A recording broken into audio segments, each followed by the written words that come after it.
皆様、おはようございます。 Good morning, ladies and gentlemen. We'd now like to start day 2 of the 61st Convention of Nikkei and Japanese Abroad. I'll be serving as the MC today. I am Hiroaki Hirai of the Association of Nikkei and Japanese Abroad.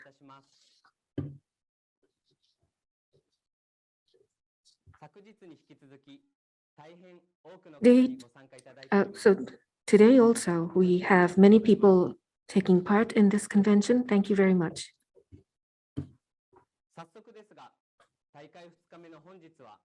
Now, day 2 of the convention is a symposium entitled Nikkei Communities Fighting the Coronavirus, Challenging Future Tasks and Obstacles. We will have a 3-part panel discussion. And today, again, the main language for the symposium will be Japanese, but we have simultaneous interpretation into English, Spanish, and Portuguese. There is a simultaneous interpretation in English. Tenemos disponible la interpretación simultánea en español. Tenemos disponible la interpretación simultánea en portugués. 画面下のメニューより Please click the interpretation button at the bottom of the Zoom screen and select the language you wish to listen to. The symposium will be recorded, and at a later date, it will become available on the association's YouTube channel in the different languages.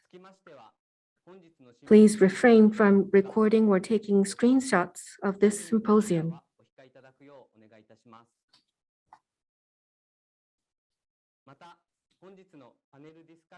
If you have any questions during the panel discussion, please send them in using the Google form available from the link you will find in the chat box. If you have any comments, please write them in directly in the chat box. The chat box can also be used for exchanges of messages among the audience. And please make sure that you send it to all participants when you want to communicate to all the audience. And we will be waiting for your encouraging messages.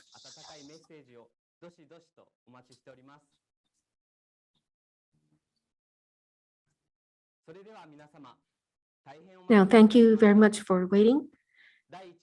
We would now like to start part 1, the activities of the Nikkei communities and their vitalization. We have 4 panelists for this part.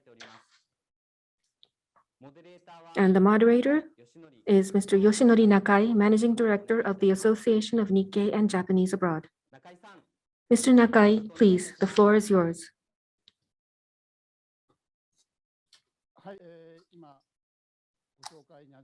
Thank you very much for the introduction. I am NAKAI. I'm a journalist, and as a correspondent for a Japanese newspaper, I have been in the United States and Mexico for about 12 years. And I've covered Nikkei living in North, South, and Latin America.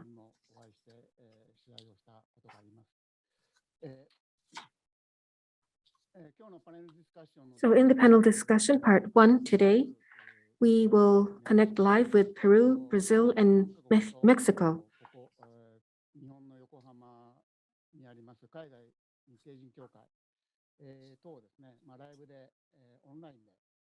So we are connected live online, and we ask 4 panelists to share their experiences. So we also are connected here in Japan. And after that, we will have a Q&A session for further discussions. And we have just 1 hour. And it is limited, but to our audience worldwide, connected through Zoom, if you have any questions, please send them to us using the form that you will find in the chat box.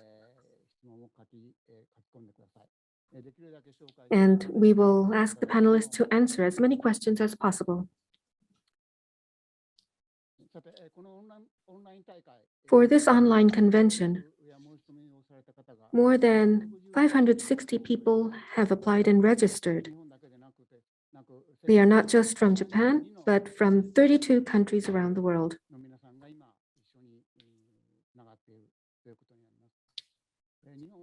Today in Japan is October 31st, 2021.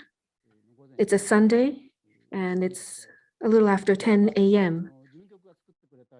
And looking at the time difference list prepared by the Secretariat in Honolulu, it should be 3 p.m. on Saturday the 30th, Los Angeles, 6 p.m., Mexico City and Lima, 8 p.m., Sao Paulo, 10 p.m.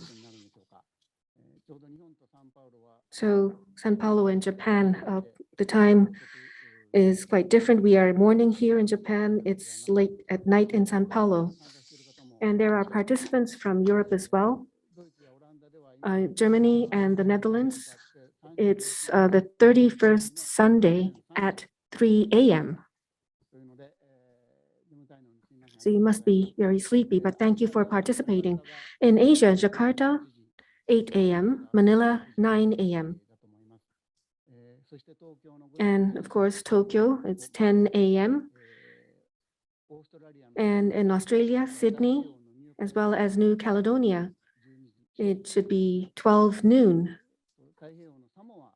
And participants in Samoa, it should be 3 p.m. on the 30th. So Honolulu, it's 3 p.m.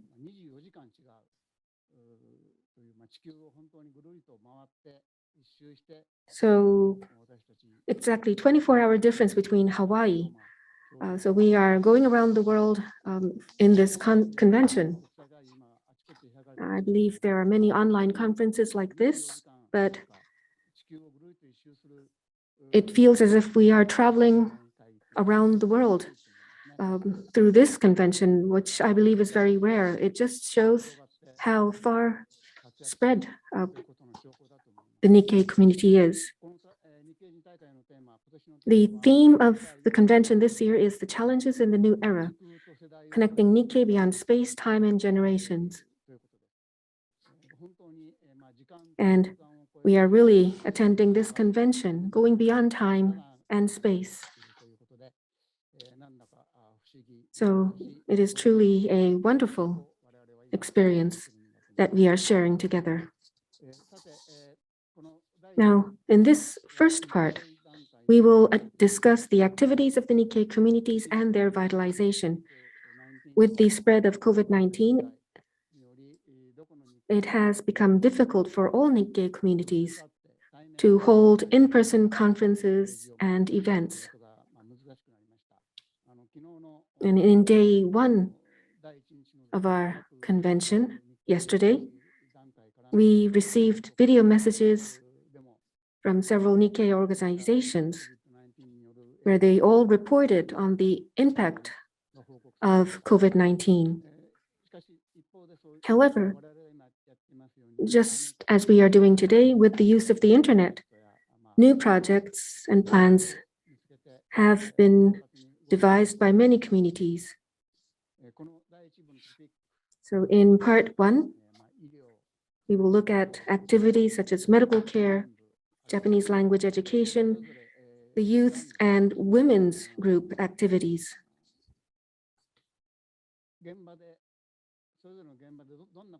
By hearing what was done on the ground directly, we will be able to share how different communities overcame the crisis. And through this, we hope that we can find ways to vitalize the Nikkei community activities. So I'm sorry I took time for the introduction, but let me now introduce the four panelists in the order of their presentations.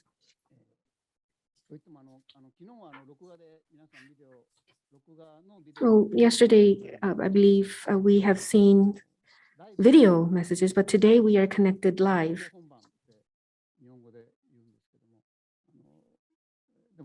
So you will see everything happening in front of your eyes. So first,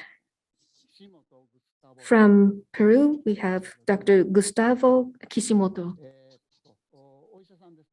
He's a Nikkei Sansei and is a physician that specializes in cancer treatment. He came to Japan as a student on JICA and Nippon Foundation scholarships. His slides will be in English, but he will be speaking in Spanish.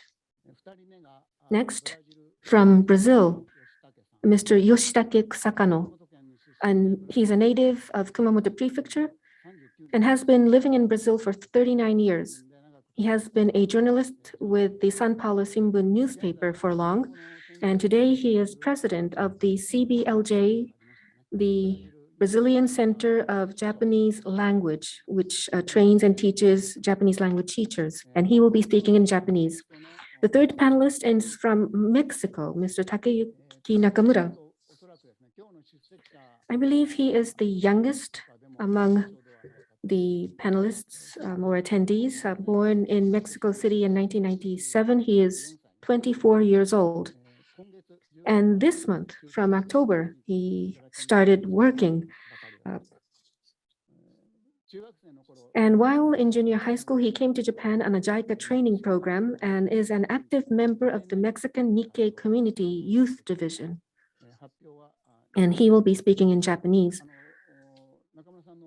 His father is a regular at our conventions, Mr. Tsuyoshi Nakamura, who is the former chairman of the Japanese-Mexican Association.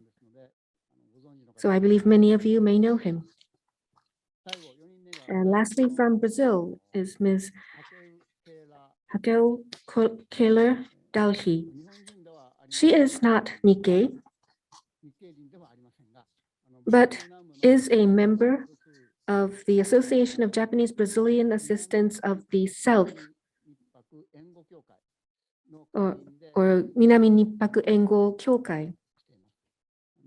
And she takes part in women's division activities. She is a nutritionist and is active in events related to Japanese food and cooking.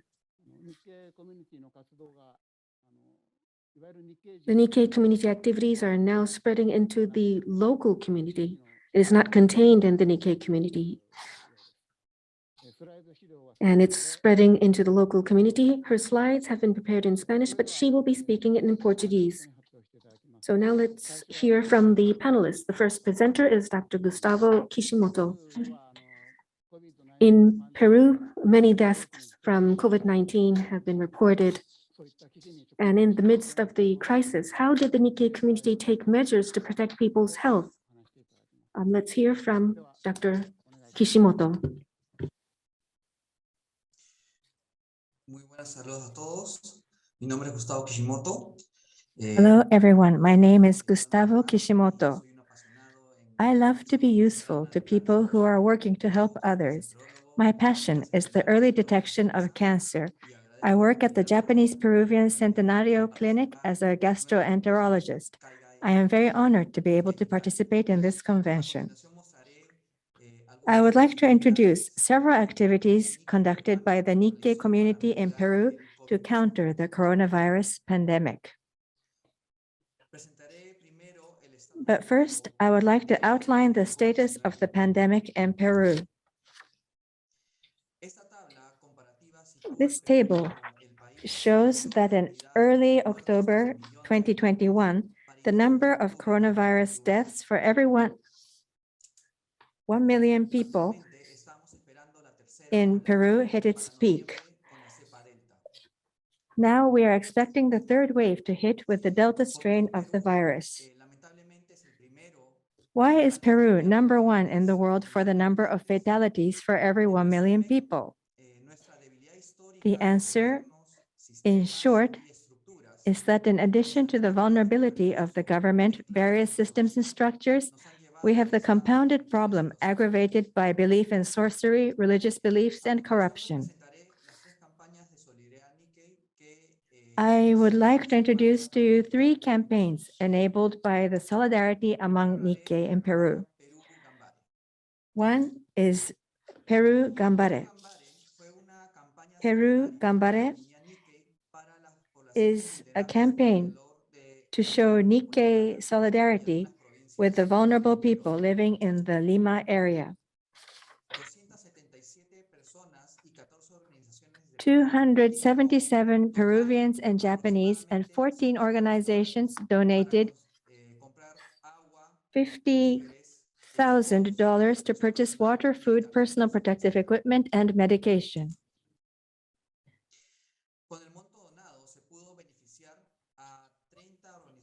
More than 30 organizations and communities benefited from this donation.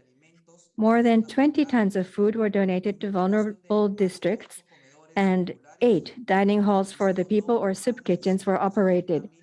More than 170,000 liters of drinking water were donated, as well as 7,000 masks. The second campaign is the 3 C's.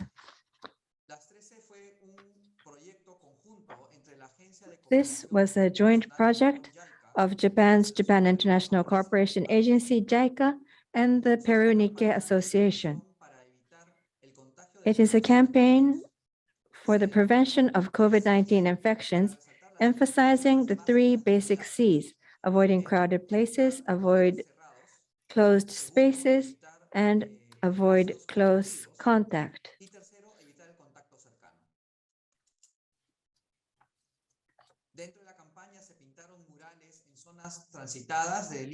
We painted frescoes along busy roads between Lima and the provinces to heighten awareness.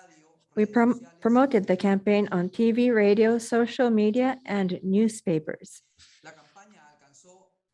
The campaign reached out to more than 4.3 million people. That was a much better result than we had expected. And the third campaign is Ganbare Nikkei. We decided to offer information on the prevention of the infection as a way to fight the virus and the pandemic.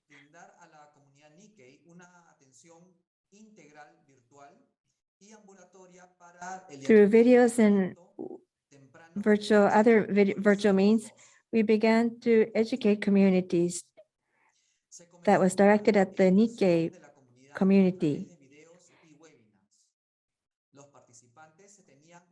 Through videos and webinars, we began to educate communities. To be diagnosed early, participants accessed healthcare services online for consultation. People suspected of the infection were provided with remote diagnosis by doctors, PCR tests, and test kits. We followed up on patients using online forms.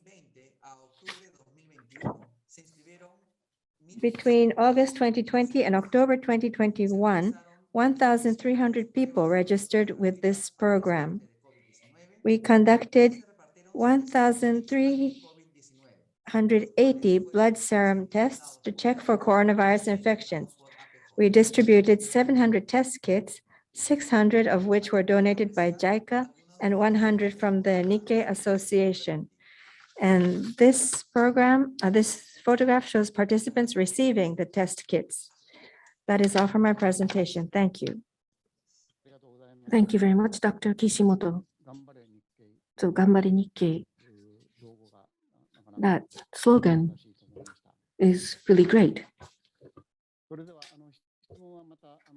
We will be taking up questions later. So we would like to move on to the second presenter, which is from Brazil, Mr. Yoshitake KUSAKANO. He will tell us about the Japanese language education in Brazil and how that has changed under the pandemic. So, Mr. KUSAKANO, please, the floor is yours. So it's good evening here, but I believe it's good morning in Japan. So there is a 12-hour difference between Brazil and Japan. Thank you for the introduction. I am the president of the Brazilian Center for Japanese Language. My name is Yoshitake KUSAKANO, and Last year, our center celebrated the 35th anniversary, and we carry out Japanese language education as well as teacher training, and we are also trying to spread the Japanese language as well as Japanese culture. We are an NPO, and we are very honored to have been invited to present at the 61st Convention on Nikkei and Japanese Abroad. Thank you very much. Now, the pandemic in Brazil, they claimed the first life last year at the end of February. And the number of infected is 20 million. The death is over 600,000. We are second after the United States. And in the past 20 months, we have seen an impact on the Japanese language education in Brazil. Former teachers, supporters, as well as incumbent teachers, some of them have also died, and this is very heartbreaking. Some small-scale Japanese schools had to be closed. So we are very pleased that we have been given this opportunity to present at the convention, and I'd like to present on the current status and about the future. So it's not just Brazil, but I believe this is coming around the world, but the pandemic actually hit the Japanese language education field. For fear of infection, we had to stop all face-to-face classes, which meant that students and teachers were unable to see each other face-to-face. But I have always thought that Japanese language education has to be done through direct and personal interaction. The teachers will be watching the students carefully, and the students will watch their teachers with respect, and there's this invisible heart-to-heart connection. And I believe that is the essence of teaching. So then what measures have been taken to respond and maintain as well as solve this issue? I'd like to look back at what we have tried to do. So online and in-person hybrid classes started after the coronavirus started to spread last year in April. Young teachers smoothly transitioned into online classes, but among the older teachers, we have seen some were hesitant of using personal computers. However, the younger teachers taught the older teachers how to use the personal computers, while the younger teachers learned about teaching methods from the senior teachers. So we have seen exchanges that goes beyond age and experience. And also, the transportation, accommodation, and meal fees were saved for people who had to travel from faraway places. And also, we are not disturbed by outdoor sounds, and this may be one benefit or positive aspect of the COVID-19. But still, we were once again become aware of the necessity of the direct personal interactions. And the Latin America Japanese language teachers training, we were able to gather together online from wherever we were connecting. And we also were able to have exchanges with Japan. But having just online classes has its problem. Brazil is a big country where the land area is 23 times larger than Japan, and there are many depopulated areas. And sometimes the internet connection did not go very well. But if classes are offered online, we can accept students from across city, province, and national borders. We can accept students from around the globe. In extreme cases, we may not even need classrooms. Before COVID-19, the Japanese language students in Brazil was 22,000. The number of teachers, 1,200. Number of schools, 350. However, now, because of school closures, as well as a decline in the number of students, and we will be taking statistics soon, but we do feel the impact of COVID-19. And during the pandemic, how many schools had to be closed? How much of a decline did we see in students and the number of teachers? We are now trying to make a survey. Every year in December, there is a Japanese language proficiency test. In 2019, the number of Brazilian applicants was 4,001, roughly 4,000. This year, it's 3,450, which is 550 less than the last time. In 2020, the test was canceled. Probably this decline is an impact of the coronavirus, but it is regrettable that we see this drop. And every year at our center, we have a speech contest. This year, we will have the 40-second contest, and we will also have presentations by students studying abroad at prefectural government expenses, 14 in-person presentations and 17 online presentations, altogether 31, 12 Nikkei and non-Nikkei 19. So we now see this reversal of the number of participants. So in Santos, which is close to São Paulo, it's a post town. From among the 120 students at the Japanese language school, there 80 are non-Nikkei, and we see this ratio spreading. São Paulo has the Federation of Kenjinkai Association with representatives of all 47 prefectures, and many of the chairs of the Kenjinkai are Nikkei, Nisei, or Sansei, but nowadays the monthly board meetings are held in Portuguese and not in Japanese. I have been involved in Japanese language education for the past 3.5 years. The reason why I accepted this is since Japanese government sent immigrants overseas in the past 113 years history, I have always admired the volunteers who taught Japanese. And I believe that it's because of them we have been able to maintain the Japanese tradition and customs here in Brazil. And we also have cooking events, entertainment, sports events regularly in Brazil. I believe Brazil may be the only country that does that on a regular basis. And we are hoping that we can get strong support from the Japanese government. In June 2020, the Japanese Language Education Promotion Act was passed in the Japanese Diet. It says, according to Article 20, actually this law is made up of 28 articles and supplementary provisions, but Chapter 2, Article 18 says adequate conduct of national language education in foreign countries. And also Article 19 talks about national language education for foreign nationals abroad and children of Japanese who reside abroad, which means that regardless of non-Nikkei or Nikkei, the Japanese government is trying to strengthen the Japanese language education abroad. But we don't want to just see this on paper. We want to make sure that the Japanese language and culture education, which was done by Japanese immigrants on a volunteer basis, will not dwindle. We want to make sure that we have support, because investment in education is investment in the future.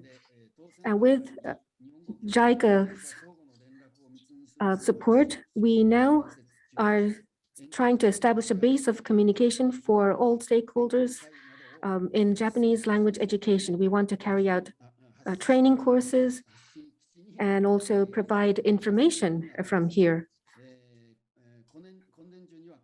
And it is to be established within this fiscal year, and we will start from there on a new journey toward the future. We want to increase the number of teachers and students, and we will also establish and repair the schools. Over more than a century, the trust towards Japanese and Nikkei has been established, and we want to make sure that it takes root perpetually. And in 2022, Brazil will celebrate the 200th anniversary since its independence. And I believe there are plans between the Japanese and Brazilian government, but the Brazilian Japanese language education community will also be planning on special events.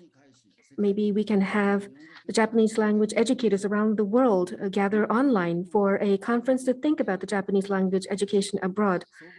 I would like to express my gratitude to our adoptive countries and also hope to have mutual exchange with the Nikkei communities around the world. Thank you very much. Thank you very much, Mr. Kusakano. So a global conference among Japanese language educators, I believe that was a proposal that you had made. So thank you very much. Next up is Mr. Takeyuki Nakamura from Mexico. He will be reporting on the Nikkei youth activities. So Mr. Nakamura, please. It is a great pleasure. It is a great pleasure to meet all of you, and thank you very much for inviting me to participate in this special occasion. Today, I would like to speak to you about the Youth Division of the Association of Japan Mexico. I hope you will stay with me until the end of my presentation. This is the composition of my presentation. 1, a self-introduction. 2, an introduction of the Youth Division and its activities. 3, the various changes such as digitalization that our activities have gone through in the coronavirus infections. And 4, the existence or the significance of the existence of the Youth Division, and concluding remarks. I was born in Mexico City. My parents' native tongue was Japanese, and I attended a school for Japanese. So even though I was born in Mexico, I could not understand Spanish. I only learned to speak Spanish around the time I entered junior high school.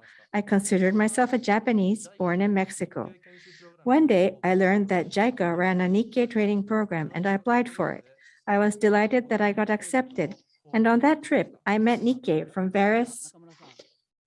So I will speak about the OJN, or the Nikkei Youth Organization.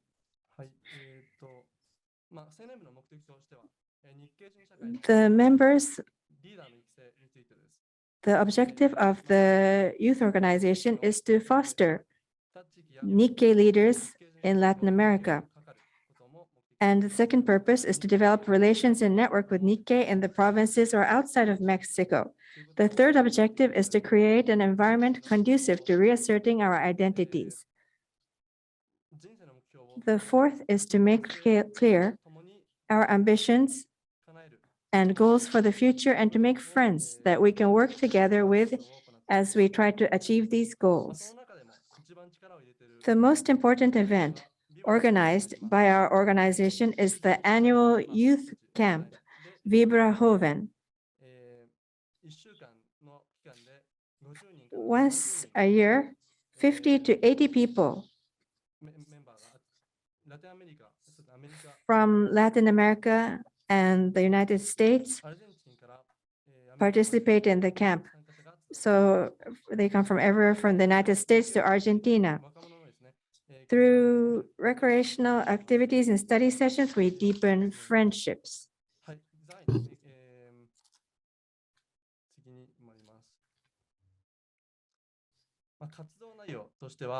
And what we do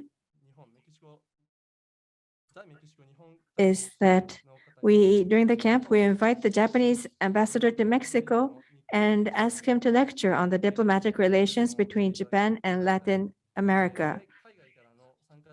And participants from outside Mexico introduce their countries and their activities back at home.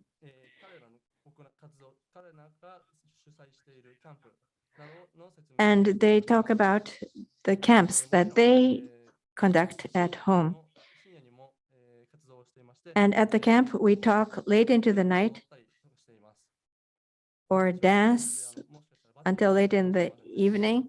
And this photograph, it shows me somewhere in the back of the photograph already exhausted. And we talk about our future ambitions and our problems. And that is the Vibra Joven summer camp. But this year, with the virus, we had to cancel the in-person camp. But we came up with the bright idea of an online camp. In July 2020, as COVID-19 ravaged the world, we held our first Nikkei online camp. Please look at this graph. Normally, participants from outside of Mexico account for 10% at most. But this year, we saw an unprecedented overseas participation of 50%. We used every possible ITC technology in order to make possible the exchanges and interaction. And probably you imagine various things when you think about an online camp. Maybe it's difficult to imagine. For example, to address environmental issues, we gathered through Zoom for discussions, and we did radio taiso, radio calisthenics, and each one uploaded that on social media. And we listened to various lectures, mainly about being a Nikkei. So some of these activities would only have been possible over online means, and there was very good teamwork. And this time around, about 180 Nikkei attended this camp, and although it was our first online event, it was an enormous success.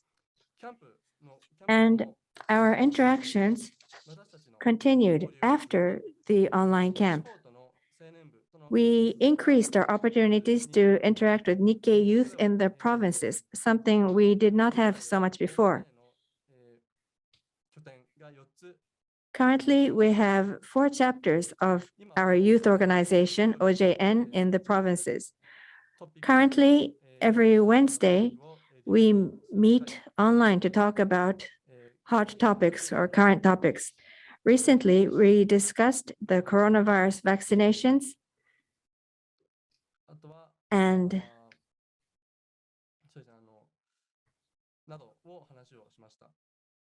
subjects that are current.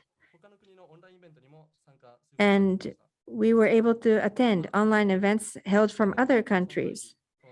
And next, let's take a look at the significance of having a Nikkei youth organization. First, the youth organization provides a space where we can develop our identities. Of course, there is the broad grouping of Nikkei, but we grow to recognize that there is great diversity among the Nikkei as well. I think we can better understand our Nikkei identities by acknowledging the common factors as well as the differences. And the second is that it helps to broaden our horizons and develop as people. Such experiences are enriching for us and the people that surround us.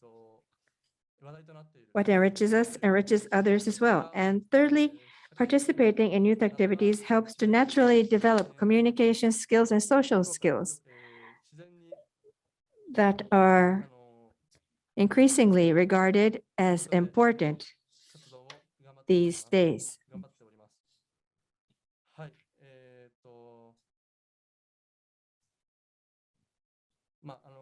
To wrap up, I have spoken about our youth organization, and I can say that we converted this crisis into an opportunity and held events and built networks online. This is an experience which showed that the Nikkei youth community is very resilient and gave us new ideas and hints, suggestions for possibilities for the future. And even when the pandemic is over, we will continue online interactions, which will expand the scope of our activities.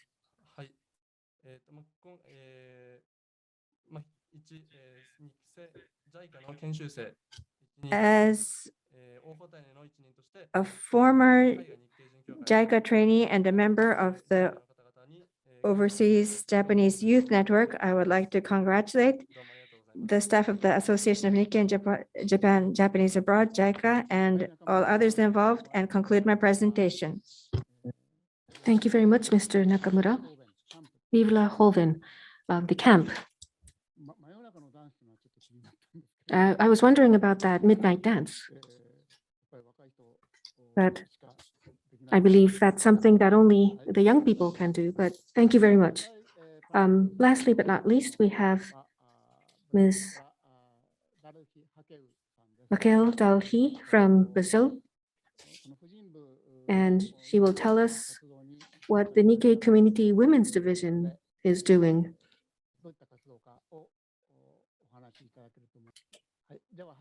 So, Ms. Raquel, please. First of all, good evening or good morning to everyone. So it's, I believe, good morning to people in Japan, and thank you very much for giving me this opportunity. Very briefly, I would like to talk about the Women's Division activities in the province of Rio Grande do Sul. It is in the south of Brazil.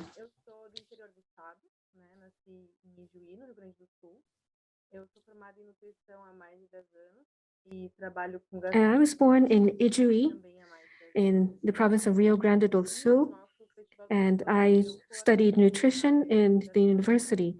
And my activity in the Nikkei Society is to go to Japan festivals, cooperate with Engo and ACJ,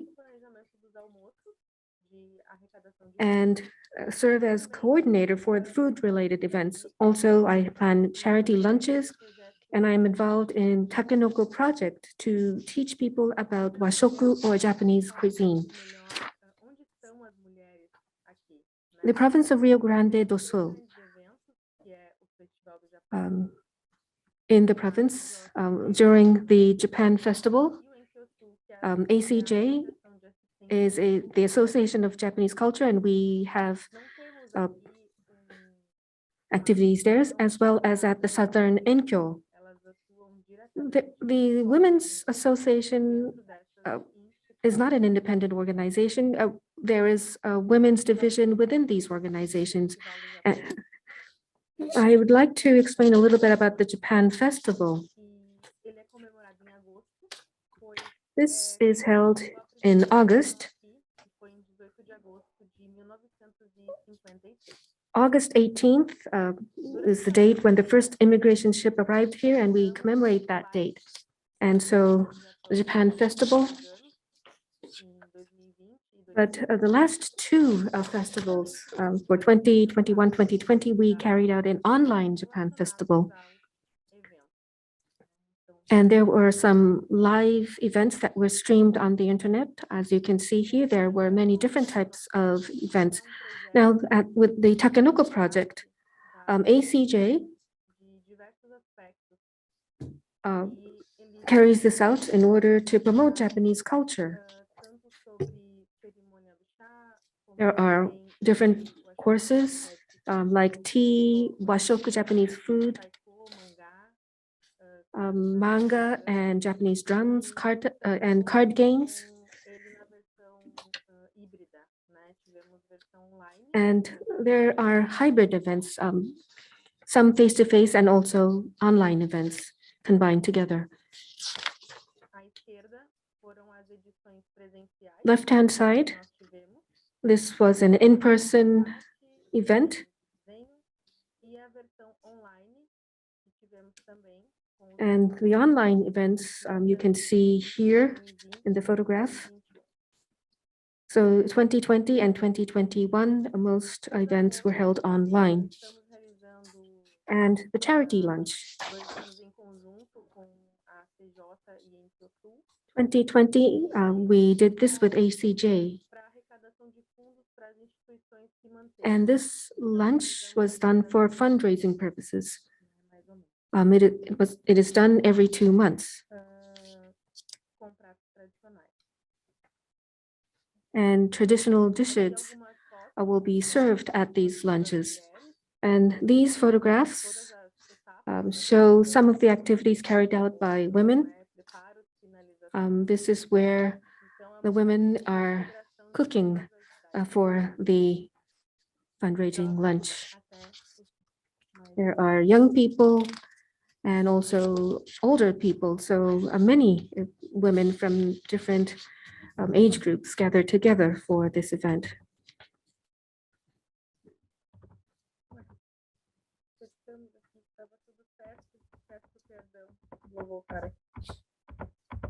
So I'd like to go back a little bit here.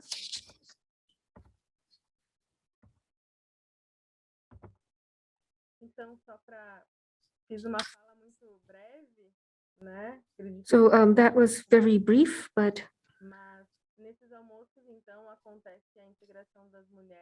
at this charity lunch, this became a place for the women in the activities to get together, and women take part in associations. And the Nikkei community here in the South is small, but with the South Enkyo and also to the ACJ schools, and also the August Japan Festival. These are areas where women are very active, and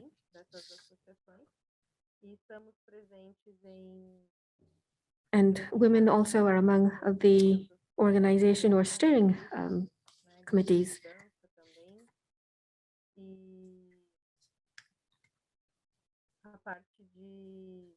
Organização dos eventos. Eu fui muito rápida, peço desculpas, porque estou pouco nervosa por falar. So I'm very sorry. This was very brief. I was speaking in Portuguese and I was a little bit nervous, but I'm really grateful to have been given this opportunity to make this presentation.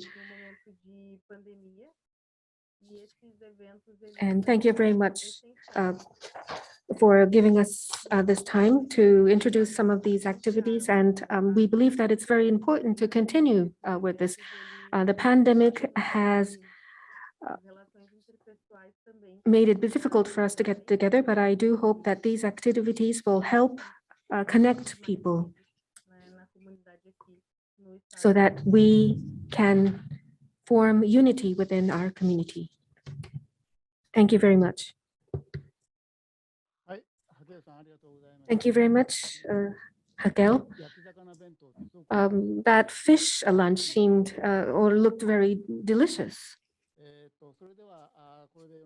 Now we have heard from all 4 people, and with the remaining time, we'd like to have a Q&A session.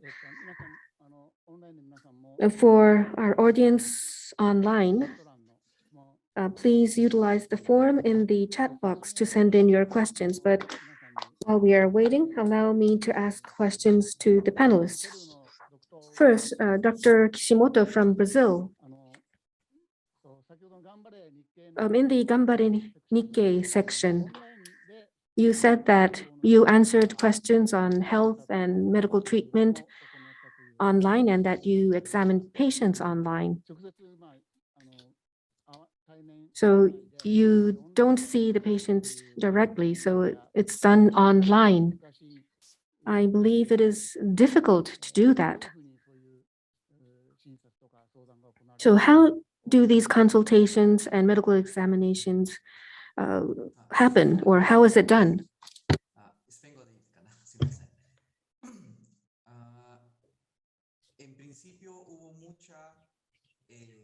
First, basically, it is very difficult. It was very difficult. Distance healthcare or remote diagnosis or healthcare. In such cases, patients need themselves to learn how to make use of remote healthcare. Unfortunately, the government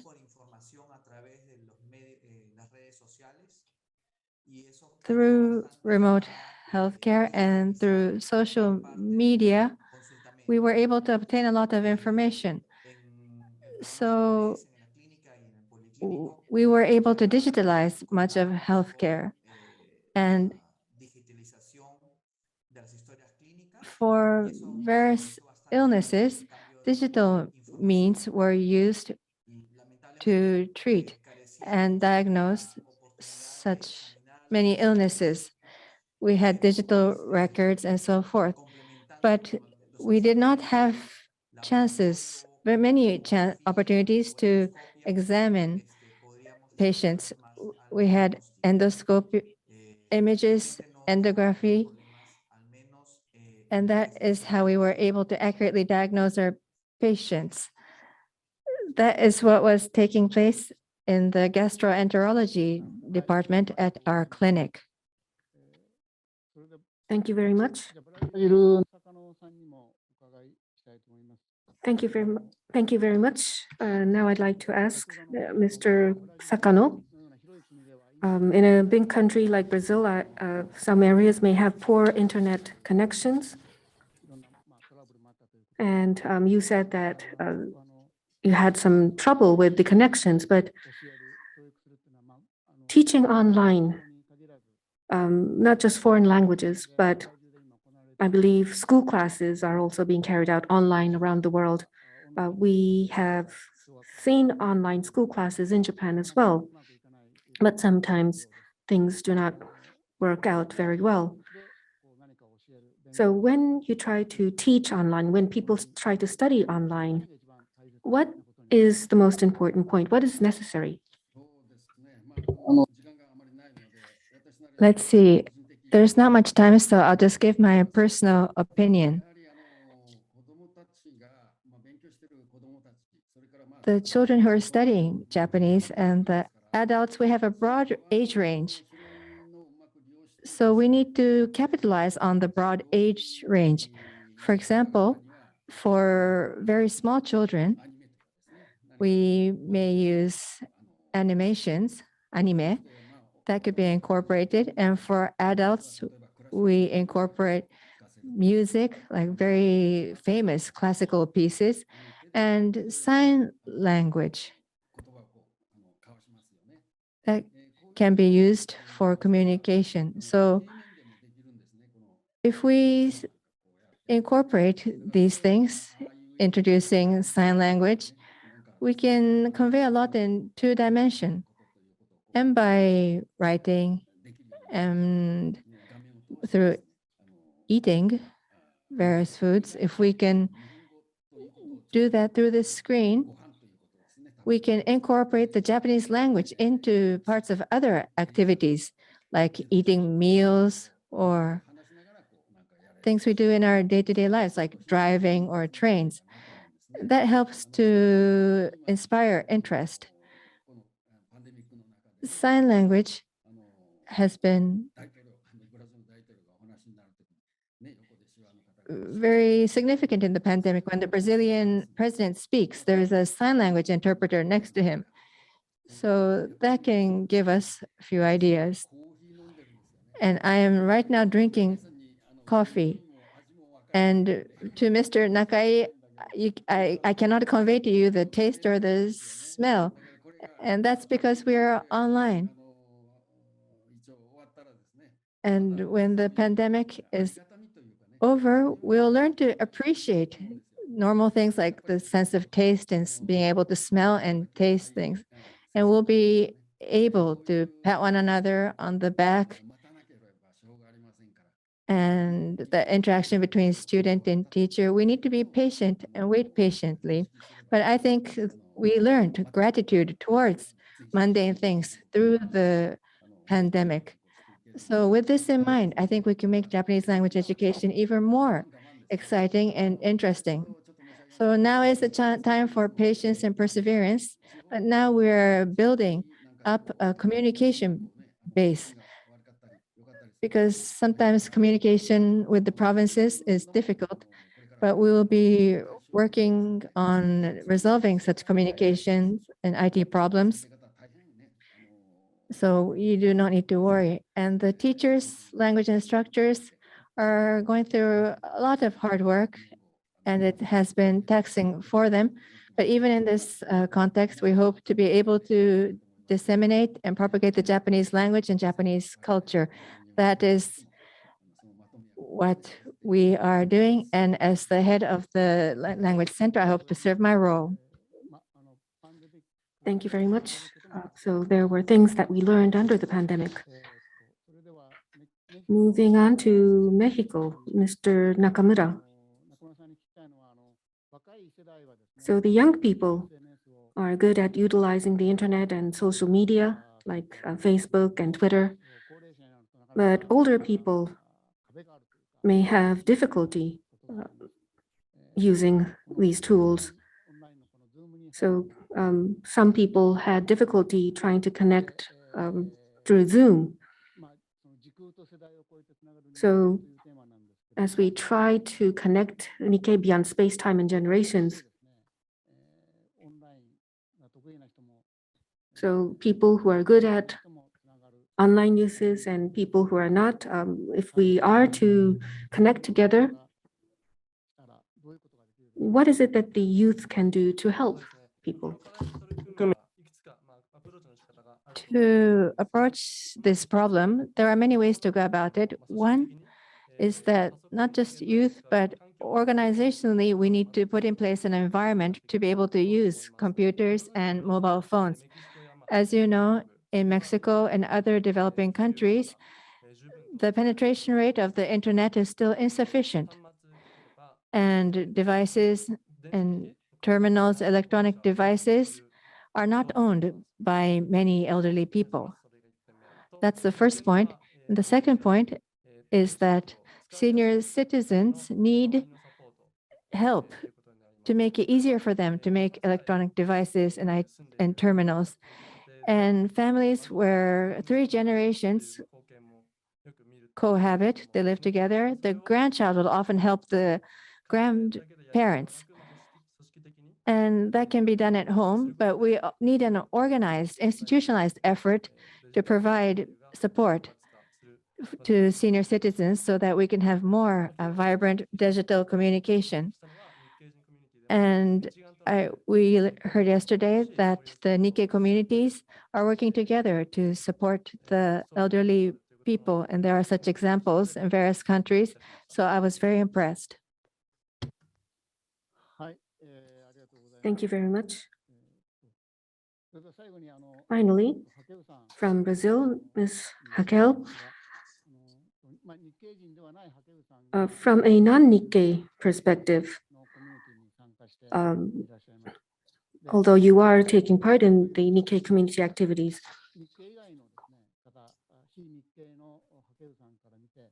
so from your perspective, what difference do you see between the Brazilian Nikkei community and the non-Nikkei Brazilian communities? What are the similarities and differences?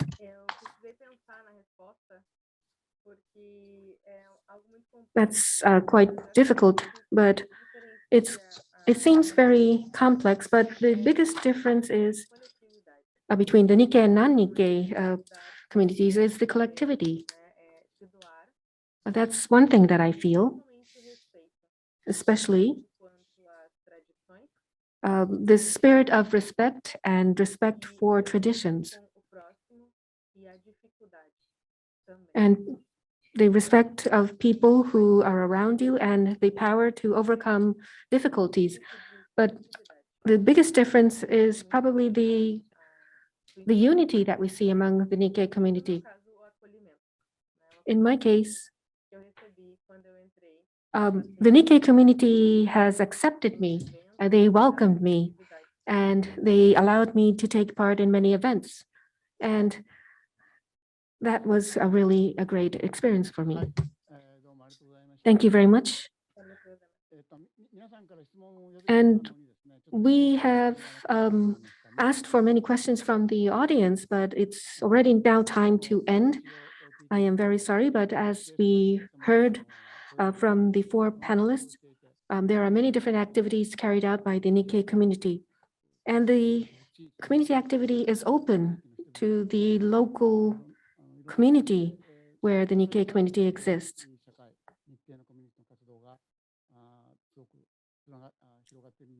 I see the activities spreading out into the local community, and I believe that will lead to vitalizing the Nikkei community activities.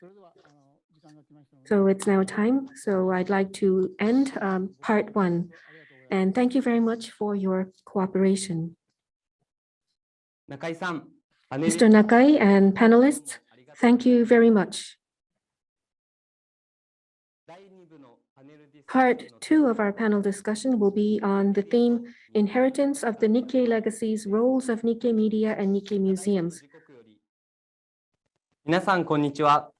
Ladies and gentlemen, we would like to start panel discussion part 2.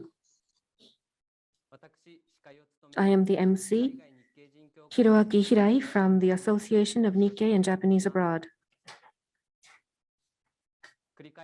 Let me remind you once again that the panel discussion will be carried out in Japanese, but simultaneous interpretation into English, Spanish, and Portuguese is available.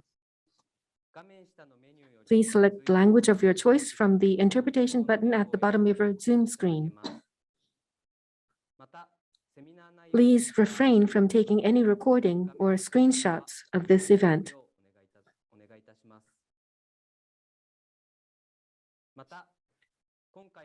Questions to the panelists should be sent using the Google form available in the chat box. Comments could be typed in directly into the chat box. And you can also use the chat box to send messages to other participants. Please utilize the chat box for your interaction. And we will be waiting for encouraging comments from the participants. Now, thank you very much for waiting. We would now like to start panel discussion part 2, Inheritance of the Nikkei Legacies, Roles of Nikkei Media and Nikkei Museums. The panelists are members of the Nikkei Media and Nikkei Museums in Japan and abroad. This part will be moderated by Professor Toshio Yanagida, Professor Emeritus at Keio University. Professor Yanagida, the floor is yours. Thank you very much for the introduction. We would now like to start part 2, entitled Inheritance of the Nikkei Legacies, Roles of Nikkei Media and Nikkei Museums. And I'll be serving as the moderator. I am Yanagida. In this panel, we will look at the inheritance of Nikkei legacies and newspaper, magazines as Nikkei ethnic media, as well as the Nikkei museums. We have asked panelists to prepare presentations about their activities and what has been done during the pandemic, and also the direction towards the future. So each presentation time is very short, and also you may not have had enough time for preparing the presentation. However, I believe you have prepared wonderful presentations. So first of all, we would like to hear from each and every one of the presenters.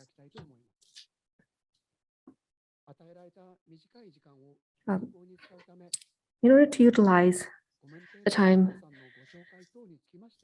as efficiently and effectively as possible, please look at the pamphlet for the profile of each panelist. Now I'd like to start with Ms. Misa Murahashi from North American Post in Seattle. So Ms. Murahashi, please.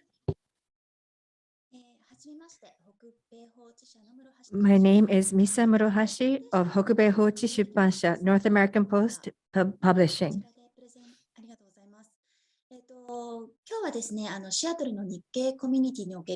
Today, I would like to talk about our company's position and role in the Nikkei community in Seattle. Our history begins in the slide before that, please.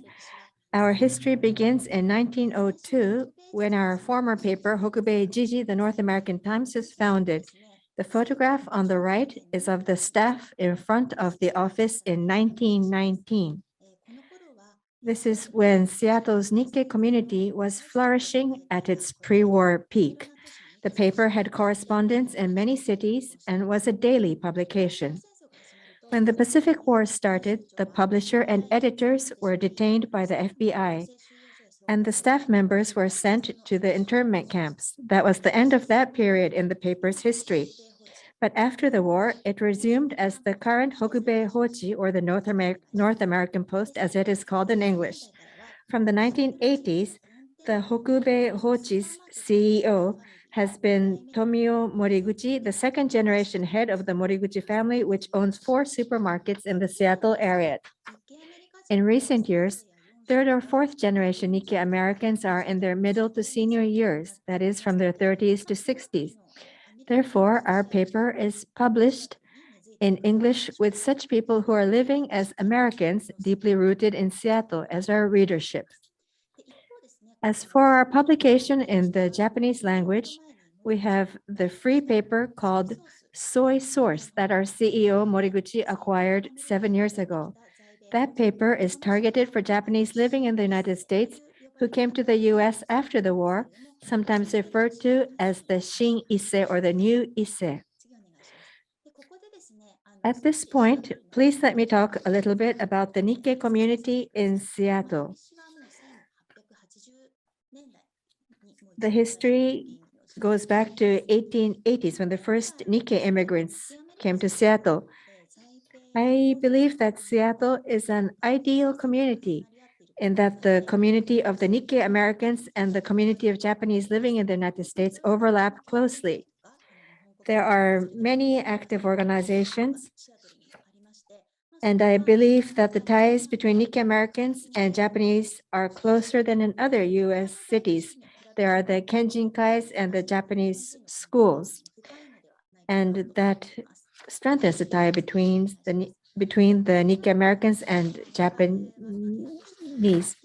And given this background, as a media outlet, we are consistently conscious of our value as an existence that offers a bridge between Nikkei Americans and Japan. As a newspaper publisher, our policy for sending out information is we use the Soy Source free paper to provide information to Japanese in Japanese about the history and current situation of Nikkei Americans. For example, for the past few years, we have been asking our student interns from Japan to write articles that delve into the history of Nikkei Americans so that they can be published in Soy Source. This, we believe, is a very educational subject for people from Japan, which is a country that will be seeing more diversity in its society in its future. The Japanese, for better or for worse, have very little awareness of racial discrimination and racial issues.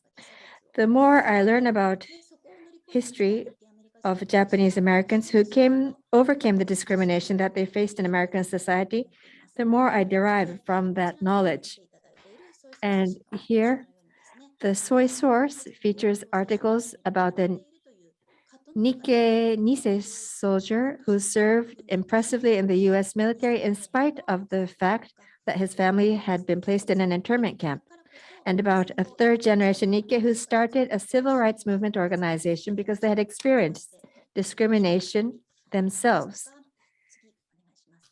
And on the next slide, there are people like activist Aki Kurose, who has a public junior high school named in her honor. The stories of Japanese Americans who have become a respected minority group in US society are very encouraging for new Issei like myself. We inform Nikkei Americans of Japan mainly through the English articles in the North American Post. Here we have a North American Post article about a Japanese man who recently started a business in the Seattle area. An important point I would like to share with you is that the Nikkei Americans are the largest community of people who are friends of Japan and have knowledge of Japan who bolster Japan-US relations. This is relevant to Japanese companies which are doing business in the North American market. And since advertising is a part of our business, we inform Japanese companies about the advantages of using the North American Post to advertise the so-called Japanese brands. Now, the generation of people who are Nikkei Sansei have reached the age when they have retired and have more free time. And it appears as though it is becoming a trend among them to explore their Nikkei roots. Our company, apart from generating income through newspaper sales and advertising, conduct tours of Japan for readers of North American Post. That is a new source of revenue. Before the pandemic, they were very popular. And since the pandemic, we have been holding events such as online seminars because people cannot travel anymore. We serve as the advocacy channel for the Nikkei, who are a minority group in the United States. For example, next month, in November, a Japanese American is running in the Seattle mayoral election called Mr. Harrow. And our paper has carried an article about this candidate. And we also publish articles about urban issues in places with close ties to Nikkei. And this article relates to the homeless problem.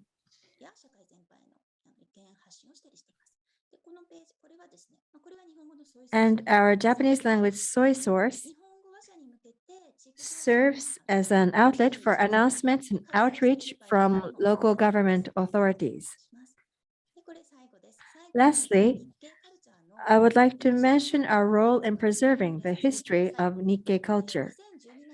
Since 2012, we have been working with the University of Washington to digitally archive the articles that we have from the start of the 20th century. This we do through our nonprofit arm, the Hokubei Hochi Foundation. Next year, in 2022, our company celebrates our 120th anniversary, which makes our company itself an embodiment of Seattle's Nikkei culture. In order to pass on this history to the coming generations, we are working to improve our company's fiscal sustainability, and we are looking into possibilities such as transferring ownership to a nonprofit organization. Next year, we are planning special feature articles to commemorate our 120th anniversary, and we'll be putting on a panel display that traces the history of our company. If you're interested, please access our website. Thank you very much for your attention. Thank you very much, Ms. Murahashi, for giving us a very detailed presentation despite a very short presentation time. So the North American Post has a very long history, and when thinking about the sustainability, how do you continue the work toward the future? I believe you gave a very insightful presentation, and we will like to ask you questions later on. Thank you. Next, the Kyokai magazine publisher, Ms. Kashiko Kimoto. So, Ms. Kimoto, please. Thank you very much. Thank you very much, and a good day to the audience. Inspired and sustained by the wish to serve the Hispanic community in Japan, our magazine has reached 216 issues, and over 30 years, we have worked responsibly. We create our own contents, and the intent is to establish bridges between the families of the Hispanic community, and we give our heart and soul into each of the pages. Looking back in time, the magazine served the migrant workers and residents, and we have always sincerely provided accurate information. At the same time, it depicted the difficulties of people trying to integrate into the Japanese society, and also the many successes and achievements. Our seminars and the migrant worker, second generation migrant workers and people who came from Peru. We provide articles, many articles to serve these people in our magazine. Optimism, hope, encouragement, and unity. These are the common values that we hold, and our motivation comes from the spirit of fellowship to create solidarity among the families and communities. Over the 33 years, we have accumulated our legacy in the magazine. Pages are filled with significant events that remain in the memories of readers and supporters of the magazine. And so we have selected 30 covers as icons and milestones of those events. And I'd like to thank the readers and supporters. Now, can you turn on the video, please?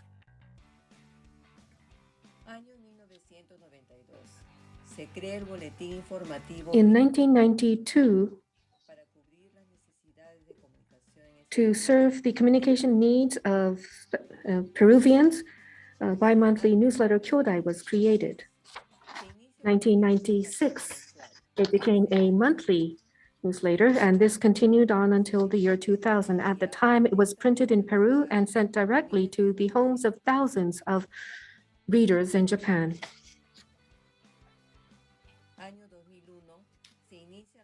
In the year 2000, printing in Japan started, and this still continues today. 2008, the number of pages peaked, and it was distributed to more than 15,000 subscribers. 2015, with an agreement with the Peruvian Japanese Association, a separate volume APJ in Japan has started. 2020, in parallel to the printed version, the digital version of the magazine started.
Harumi-san y Akihiro-san, dos jóvenes que representan la tercera generación. Harumi and Akihiro, these two young people, represent the third generation of Peruvian community in Japan.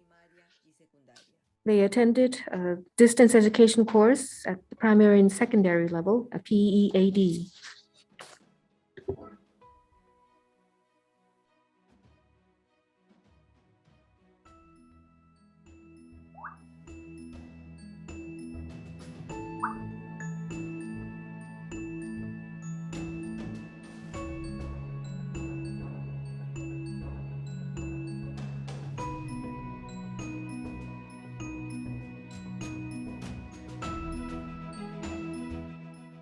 Pandemia. En esta coyuntura y periodo singular, estamos presentes. Concerning the pandemic, under the current situation, we have been taking this up as a theme since the 208th issue, providing guidance and keeping our community informed. It is a great opportunity to weave networks of inclusion and integration that prioritizes the feelings and experiences of people. We need to take care of the well-being of the family and community. Our life and our future will be determined by what we do. We must stop acting like bystanders and take center stage and play the role of the protagonist.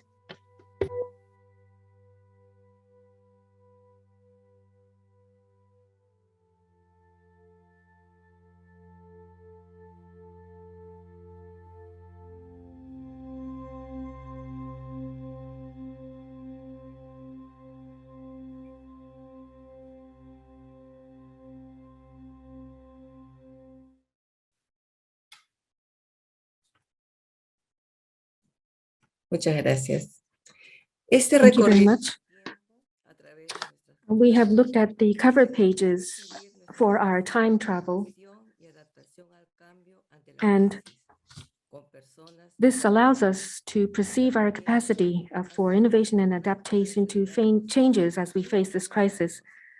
The pandemic has triggered us to move more quickly towards paperless teleworking and also moved from analog to digital.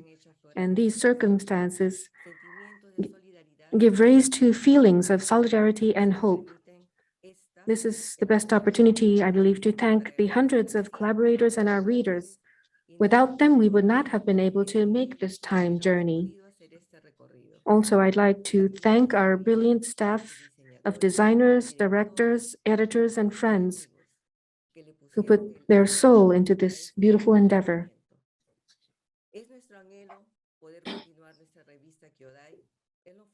The magazine Kyodai, I hope that we can continue to provide to our readers by keeping our roots as Peruvian and Latin American in Japan. And with this, we hope to connect Latin America and Japan. In closing, I'd like to thank the Association of Nikkei and Japanese Abroad for giving us the opportunity to take part in this significant event. Thank you very much, Kashiko-san. So for 30 years, you have served the Latin community with your magazine, Kyodai. So I'd like to thank you and also say congratulations to you. And I hope that you continue to do the good job. Next, moving on, we would like to hear from the Nikkei museums. From Canada, from the Nikkei National Museum and Cultural Center, we have Ms. Sherry Kajiwara. Thank you, Professor Yanagida-san. In Canada, it is our practice to acknowledge where we are speaking from. So I'd like to say that the Nikkei National Museum and Cultural Center is on the homelands of the Squamish and traditional Hunkaminam speaking peoples. And we acknowledge the traditional, ancestral, and unceded territories of the Coast Salish, including the Musqueam, Squamish, Tsleil-Waututh, and Kwikwetlem First Nations. We are grateful to be on this shared territory.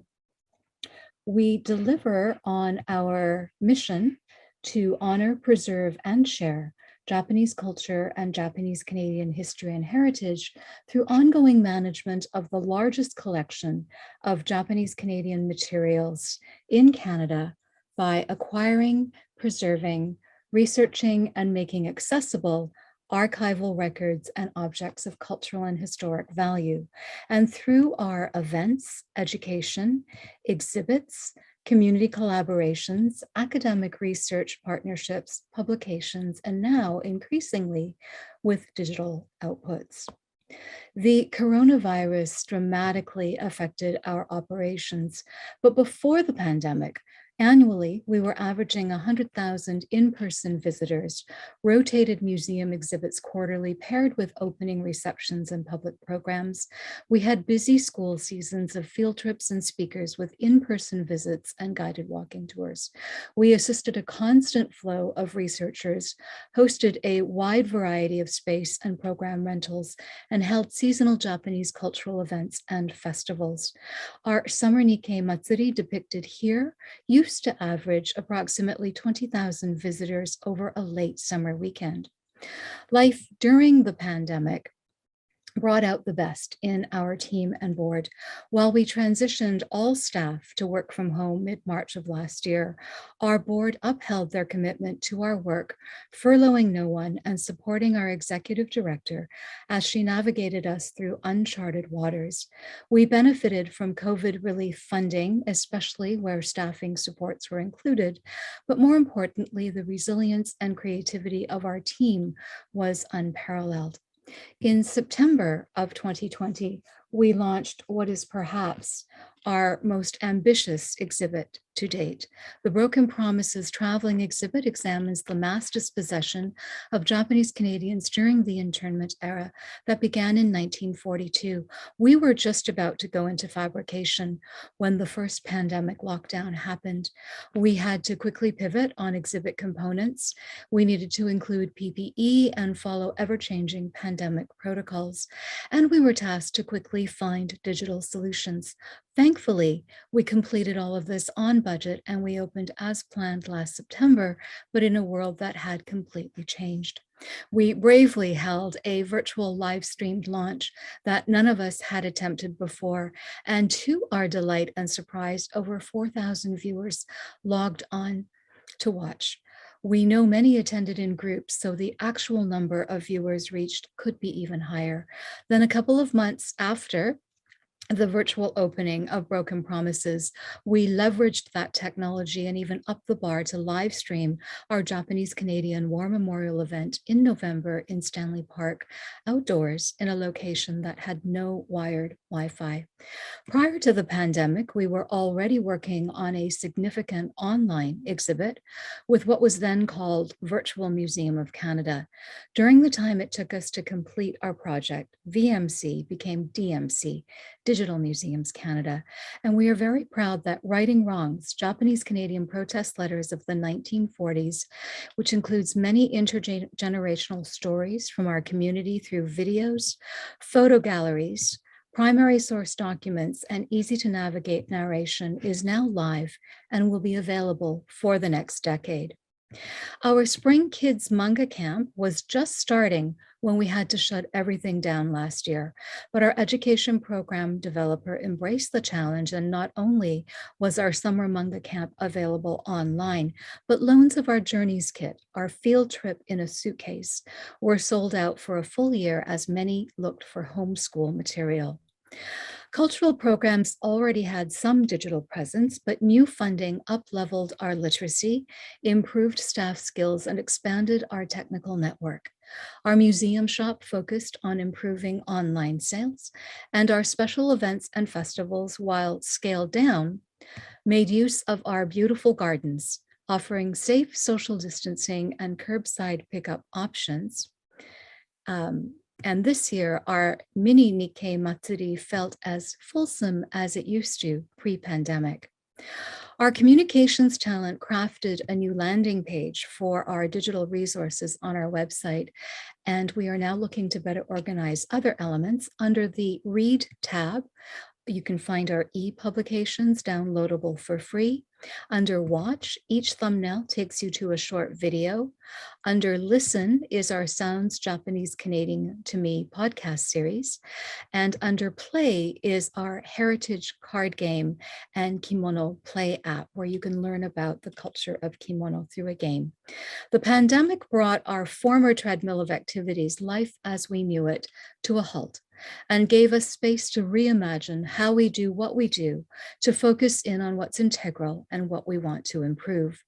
We have had our resilience tested, but have seen our creativity and perseverance blossom. This month, we opened a contemporary art exhibit by Ontario-based Yonsei Hapa artist Kellen Hatanaka with his Safe Home exhibit, inspired by the Vancouver Asahi baseball team, the historical team. And on November 11th, we will once again be live streaming our Remembrance Day ceremony from the Japanese Canadian War Memorial in Stanley Park. In the near future, we are updating our strategic plan, refreshing our Taiken exhibit on the second floor, and cautiously but enthusiastically moving forward to continue to deliver on our mission. We invite you to come visit if you are able, and please keep in touch through our website.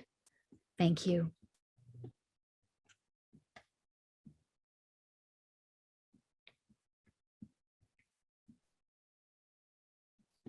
Thank you very much, Sherry. And I am probably one of those many people who have made access to your site. And under the pandemic, what was impressive was that the perseverance was tested, but because of that, creativity flourished, and also the First Nations people.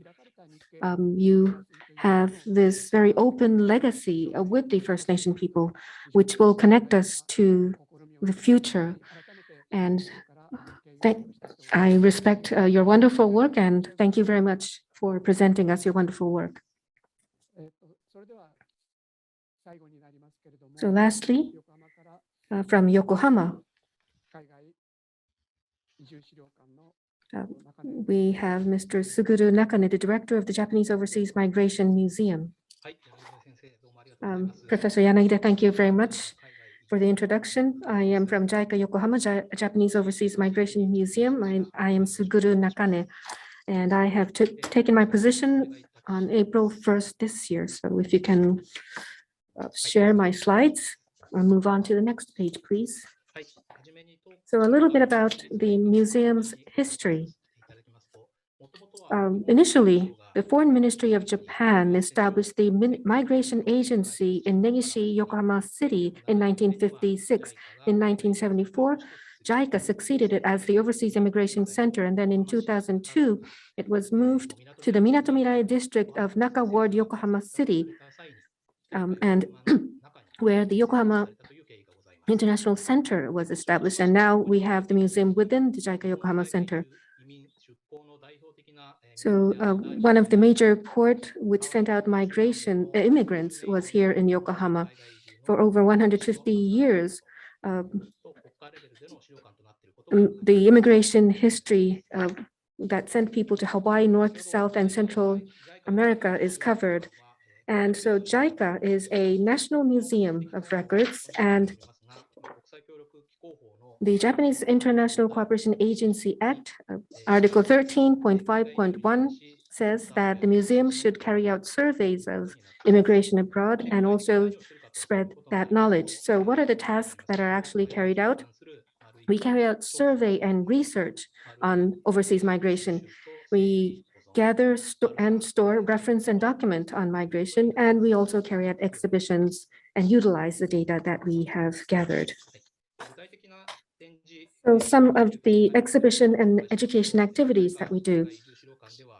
At the museum, we have permanent exhibitions as well as themed special exhibits, which is done roughly 3 times throughout the year.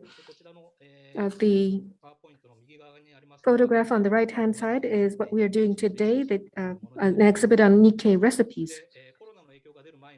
Before COVID-19, in 2019, we had about 43,000 visitors throughout the year. Other than exhibitions at the museum, we also carry out public lectures on migration and Nikkei. We also have other events and also events concerning multicultural coexistence. Since 2020, after the pandemic, all these events and lectures were moved to online events.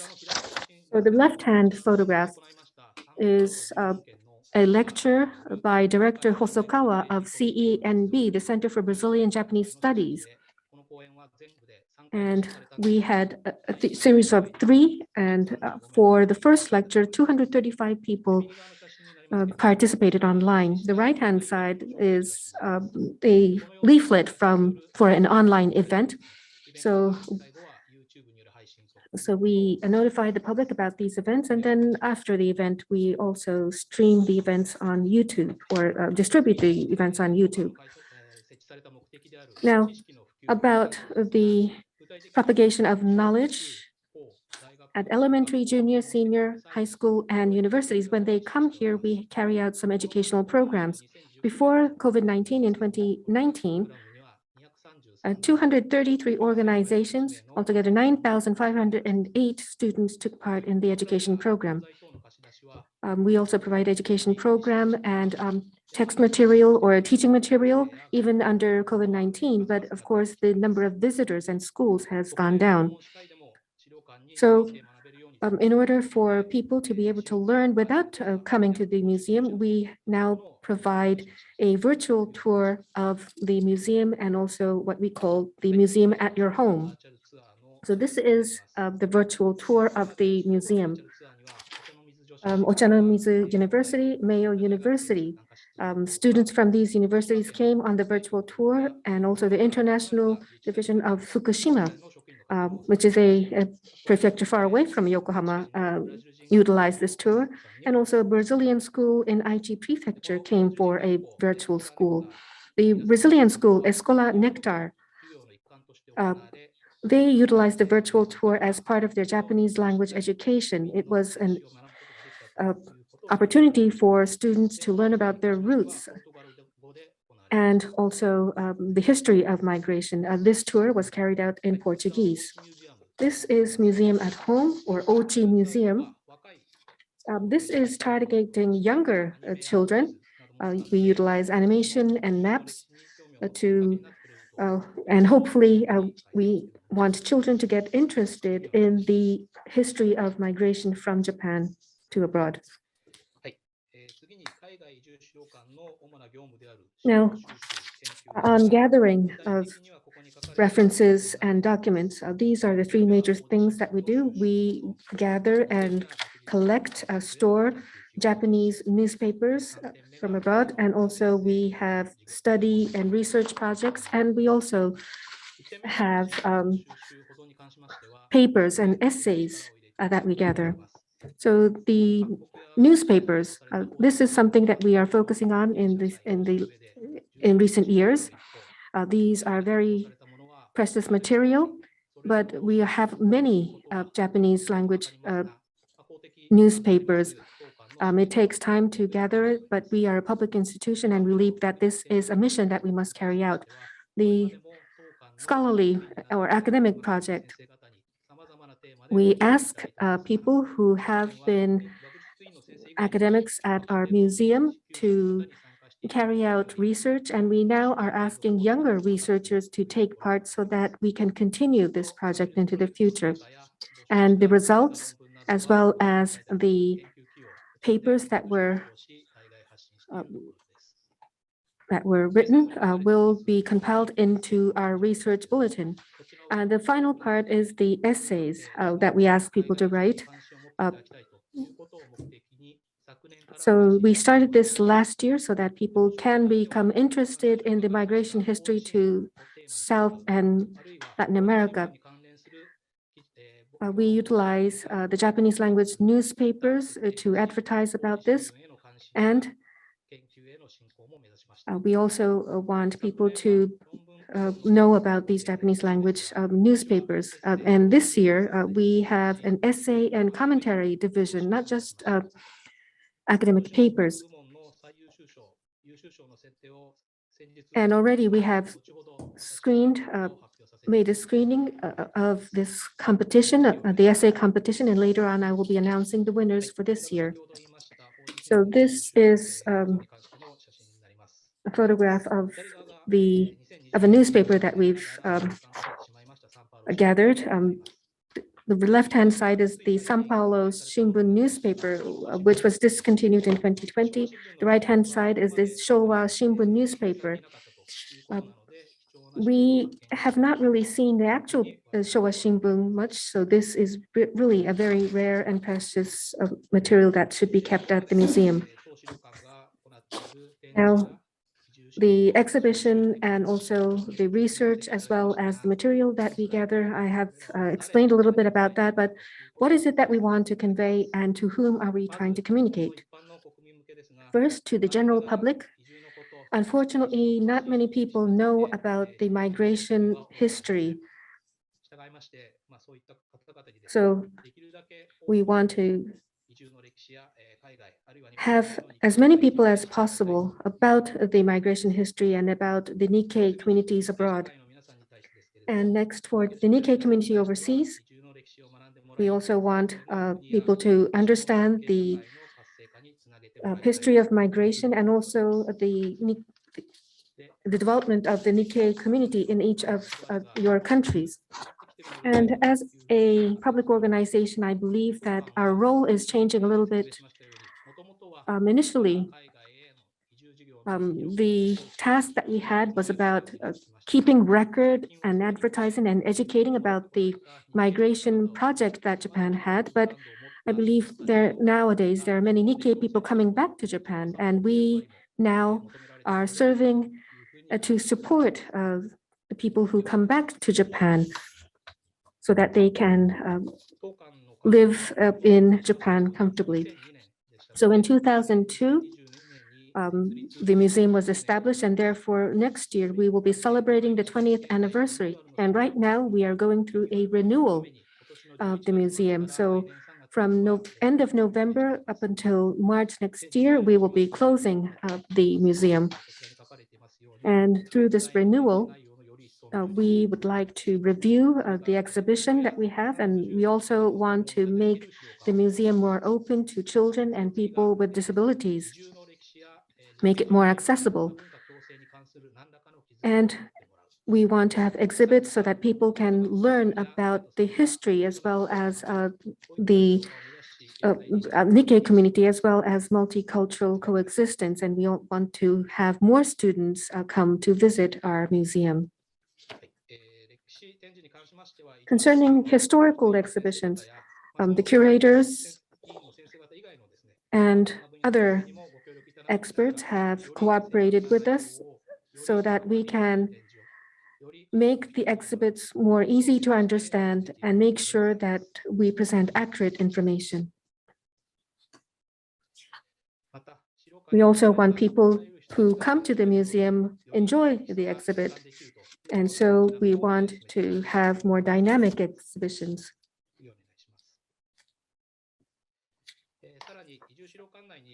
And within the museum, we will have some digital terminals, desks, and chairs so that we can have spaces for actual learning to take place within the museum. Now, finally, what does the museum aim towards the future? What is it that we want to strengthen further?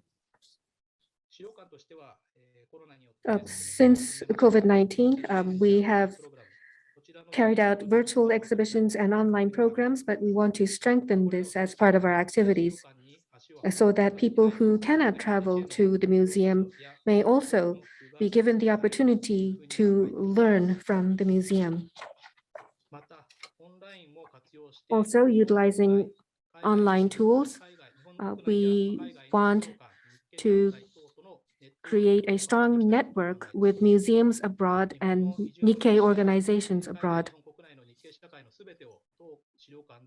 Of course, we cannot cover everything about the history of migration and about the Nikkei community within our museum, but we believe that we can compensate for what we are lacking through this network.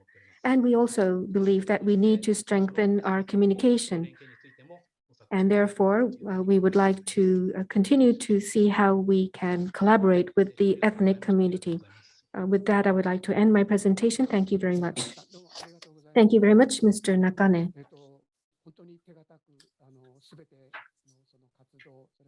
So you have talked about the activity and as well as the history of your museum, especially the multicultural coexistence, which is something that maybe Japanese people are not very good at. So we need to learn from the experience of our ancestors, and I believe the JICA Museum is placed very well to educate the general public. So thank you very much for that. So now we have commentators to present comments. The first commentator is Mr. Mamoru Okano from the Overseas Japanese Press Association.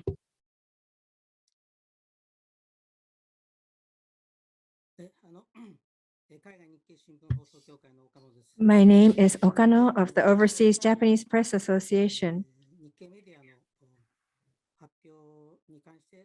I would like to comment on the first two presenters presentations on Nikkei Media, on Murohashi-san's and Kimoto-san's presentations.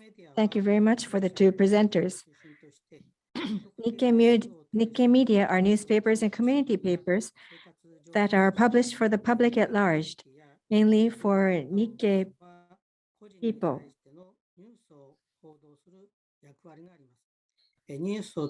Their mission is to report news for the Nikkei community and specific groups in society, as well as individuals. By providing news coverage, information can be shared within a specific group in society, and that will offer readers a guideline for going about their day-to-day lives, provide information on relevant matters, thereby giving them a sense of safety and security. That, I believe, is the role of Nikkei Media. And among Nikkei Media outlets for newspapers in Japanese, there are papers that are free and those that one pays to read. Most of the paid publications, such as the Hokubei Hochi from Seattle, are published in countries and urban cities where there is a Nikkei community. Historically speaking, those are the countries and cities which received Japanese immigrants before World War II, and where Nikkei communities have developed for many years. In recent years, paid dailies are being published in countries such as Indonesia and the Philippines. The free of charge papers are relatively more frequently found in North America, Asia, and Europe. Adding all these together, although figures may depend on definitions, there are probably about 60 Nikkei papers published around the world. In Japan also, there are papers for the Peruvian or the Brazilian readership in Japan, such as the Spanish Kyokai magazine and the Alternativa and Guia Japan in Portuguese. Guida JP, because they could not sell their papers in stores due to the coronavirus, began a subscription service in January, where papers are delivered to subscribers for the price of just the mailing cost. The company's president, Higa Arine, has told us that this has helped to assess consumer trends and has enabled the paper to improve the services it provides to its advertising clients. 20 years ago, when there were more Nikkei people in Japan, weekly papers were also published. In those days, there were more Nikkei media outlets, but I believe that the number has been reduced to about half these days. Currently, although there are only a few papers left in circulation, they have grown to become indispensable for the Nikkei communities in Japan.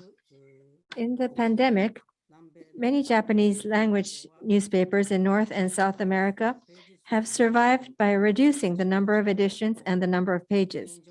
But some have had to suspend publication for more than 1 year. Some papers, which are already set to be abolished, closed down earlier than planned. Around April last year, some newspaper companies could not print hard copy editions, but now they are printing normally. But even so, pages are still being reduced, and the effects of the pandemic linger. One of the challenges is the decrease in advertisements. However, many Nikkei media companies have websites along with the hard copy edition.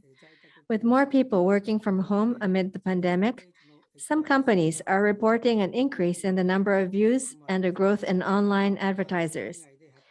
And among some of the papers published overseas, there are some that are increasing the number of readers who are in Japan.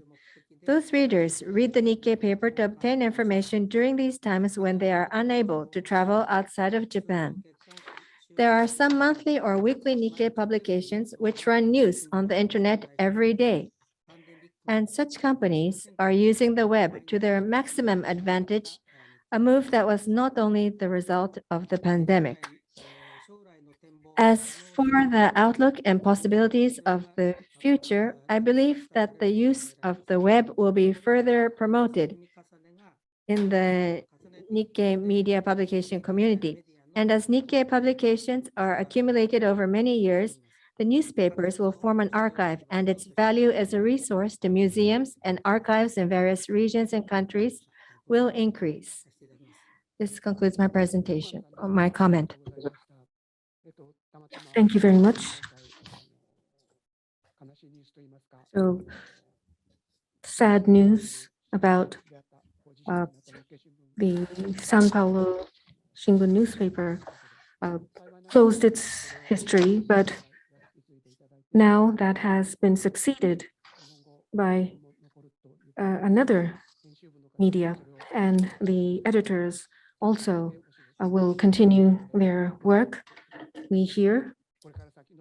So we will look forward to new developments.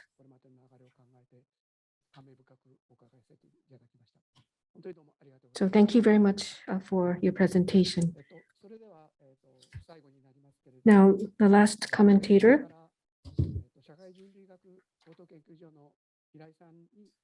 is Mr. Hirai from the Northeast Camp and Anthropological Study. So in Monterrey of Mexico, we have carried out projects with the community here, not just researchers, but with the people here. We have been trying to find out how we can contribute to the local community and also to hand down the legacy of the Nikkei community. And I would like to make comments from that perspective. First of all, looking at the four presentations, we see that the roles are changing.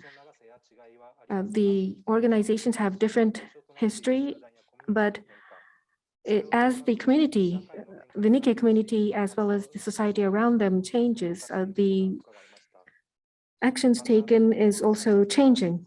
And under Corona, creative activities have been devised, and I believe that is really good.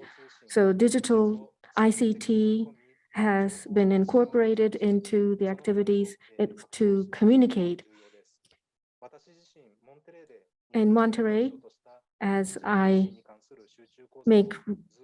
also carry out lectures about the migration history here.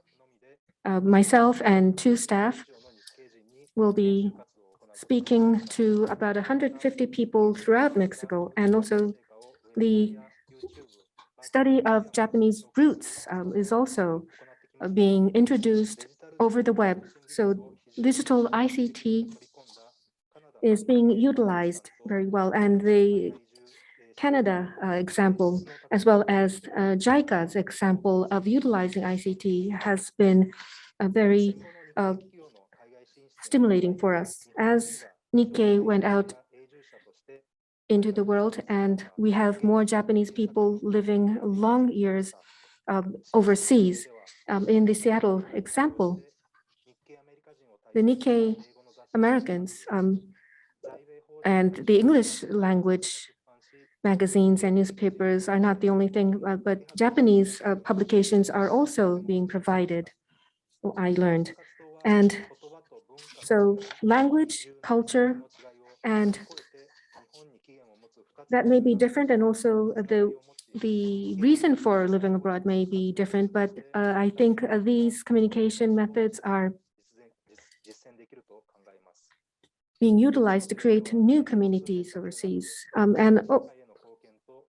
We have heard about the local activities and the transnational connections that are being created. So the Nikkei media and the Nikkei museums have very significant roles to play. The two US or American examples are not looking towards Japan, but they're looking into the Nikkei society within the continent.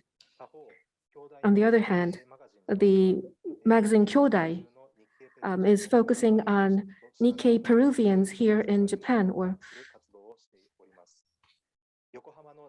the Yokohama JICA Museum is aimed at the Japanese general public, but it is also looking at the Nikkei communities overseas so that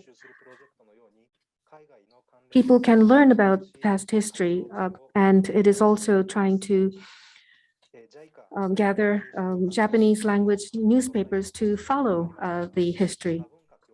And multicultural coexistence, I believe we can feel that from the four presentations. The ethnic minorities in the adaptive countries, we have seen the respect for that in Canada. And two communities living together, speaking different languages, and also in Latin America. That legacy brought here to Japan. And JICA, learning about multicultural coexistence from the Nikkei community. That is very important as a contribution of the Nikkei community to the general public. With that, I would like to end my comment. Thank you very much. Thank you, Mr. Hidai. I believe the moderator needed no additional comments because you've covered almost everything that should be said.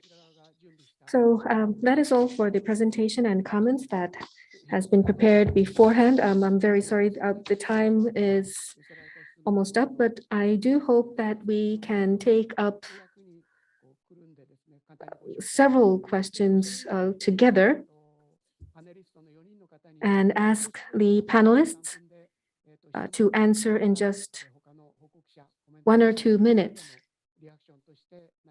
and also comment on the other presentations that you have heard. So let us take up a question from the audience. One group of questions is asking about small local museums. What is it that local museums can do in taking up new activities, and also about Kyodai magazine and the Seattle case as well? The media itself, for example, Kyodai, was aimed at a Peruvian Nikkei community in Japan. But toward the future, maybe will Kyodai start to provide information to the Japanese general public? Are there plans for that? And there are several other questions, but because of time concerns, we will not be able to take up these questions. Rather than that, I believe, although the time is very limited, we should have the panelists make comments about your thoughts, including answers to these 2 questions. So starting with Ms. Murahashi, please. Thank you. Multicultural coexistence is one of the key words. And in Japan also, many cultures will have to coexist. That will be important to Japan in the future. And we as media, we hope that we can contribute to that. That's all I have to say. Thank you.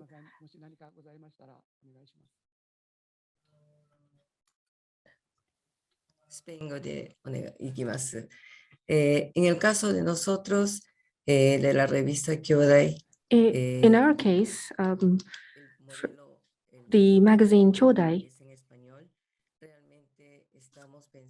the Peru model, of course, we use Spanish as a language, and I want to spread it to other communities as well.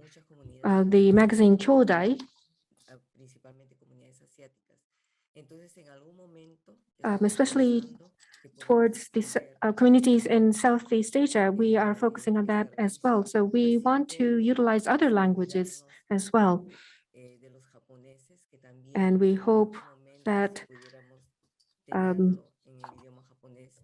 one day we can have a Japanese version of our magazine. That may be one target that we can aim for. Sherry, do you have any comments? Yes, let me just unmute. Sorry. Thank you so much. To respond to the question about smaller museums, I'd like to share that in Canada, we do find strength in numbers. We work very closely with our friends in Toronto at the Japanese Canadian Cultural Center.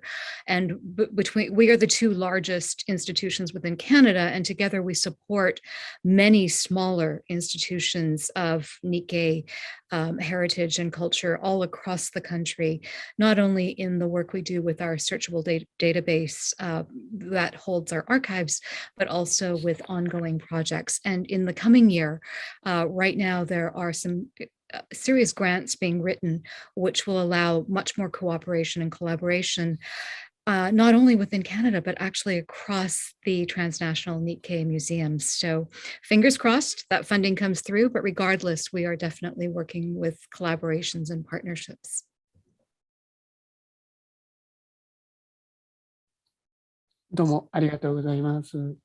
Thank you very much for that. And lastly, Mr. Nakane, do you have anything to add? Thank you very much. These small museums, local museums, we want to spread our network of museums, but of course, our network is not complete, but we would like to hear from other museums. If you can access our website and if you can contact us, we also have events and we might be able to help the local museums, the small museums, and you might be able to have presentations at our lectures or at the themed special exhibits. We might provide you a small space for you to present. So if you are interested in working with us, please contact us and tell us what it is that you want to present at your museums. Now, I believe it is time, so I think that we have just come to the entranceway of our discussion.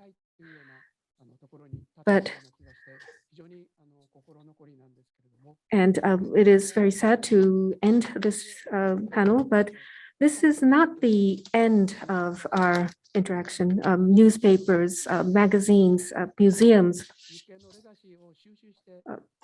where we can see and communicate the legacy of Nikkei communities. In order to hand this down, I believe the Nikkei media and museums can work together to create a future and make sure that we can be sustainable. I think this is the starting point for our discussions. That is my hope as I conclude this panel. So thank you very much to the panelists, as well as the commentators. And I had to contact you and sometimes rush you to make preparations for today, but thank you very much for the wonderful work that you have presented today. And although we were unable to see each other face to face, I'd like to thank everyone who have listened in. And I hope for your health and safety as I conclude panel 2. Thank you very much.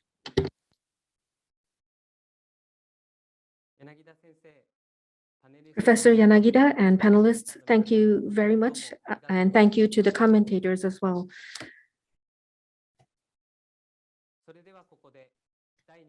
Now we would like to announce the winners of the second JICA Overseas Migration Essay competition. We will have Mr. Nakane from the Japanese Overseas Migration Museum in Yokohama to announce the winners. So Mr. Nakane, please. Thank you very much. If you can show the last 2 slides of my presentation, actually the results are shown there. So the second JICA Overseas Migration paper and essay competition for the academic paper, the winner is recording wartime experience in foreign country, a special appointed professor at Osaka University, Professor Soares Mota Felipe Augusto is the winner. And special mention for diaspora nationalism and win and lose struggle, independent scholar Mr. Hiroyuki Shibata is the winner. Moving on to the next page.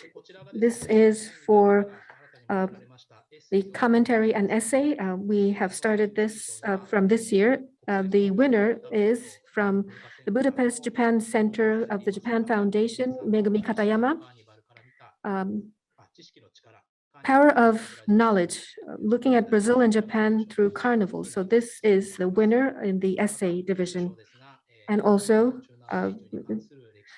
the second runner-up will be from the University of Tokyo Graduate School of Arts and Sciences, Minami Izuka, who looked at migration of Japanese into South and Central America. And the third competition, we will be calling for papers as well as academic papers from December. So we hope that you will send in your papers and essays for the next competition.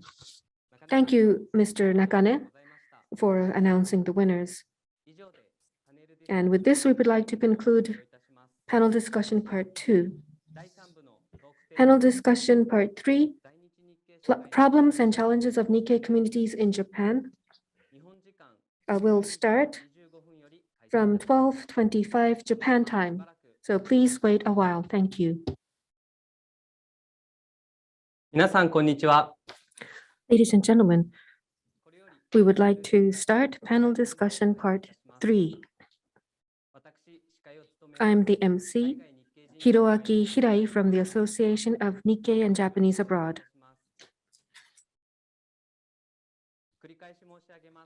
We would like to remind you once again that the panel discussion will be carried out in Japanese, but simultaneous interpretation into English, Spanish, and Portuguese is available. Please select the language of your choice from the interpretation button at the bottom of your Zoom screen. Please refrain from taking any recordings or screenshots of this event. Questions to the panelists should be sent using the Google form available in the chat box. Comments could be typed in directly into the chat box. And if you want to send messages to all participants, please make sure that you indicate that you are sending it to all participants. And please utilize the chat box for interaction. We will be waiting for your encouraging messages. Now, thank you for waiting. Part 3 of our panel discussion will be on the theme, Problems and Challenges of Nikkei Communities in Japan. We will hear about the issues of children's education, aging, and employment in the Nikkei communities in Japan from our expert panelists. This part will be moderated by Professor Angelo Ishii of Musashi University, who is also a managing director of our association. Professor Ishii, please, the floor is yours. Thank you very much. And good day, good evening. I am Angelo Ishii. I am a Nikkei Sansei in Brazil.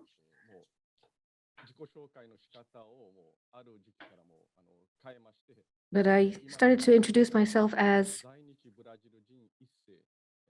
a first-generation Brazilian Nikkei in Japan. And that's because in 1990, 1990,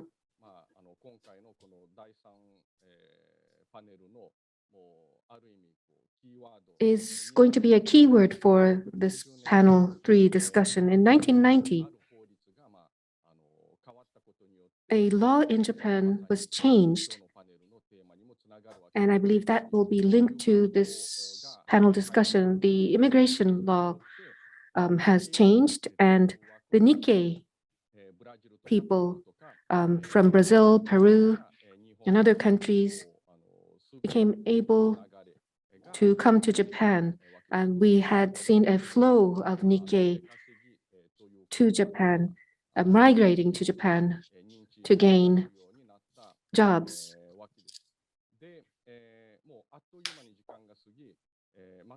And it's been 30 years since, and I have lived quite a long time in Japan. And 2 out of the 3 panelists actually arrived in Japan around the same time as myself. So North America, South America, from Europe, if you are participating from these areas, I believe it is already late in the evening. It may be time that you are usually asleep, but we hope that you can stay with us for another hour, because we will be hearing from 3 panelists, which is going to be very relevant and significant. So please stay with us for another hour.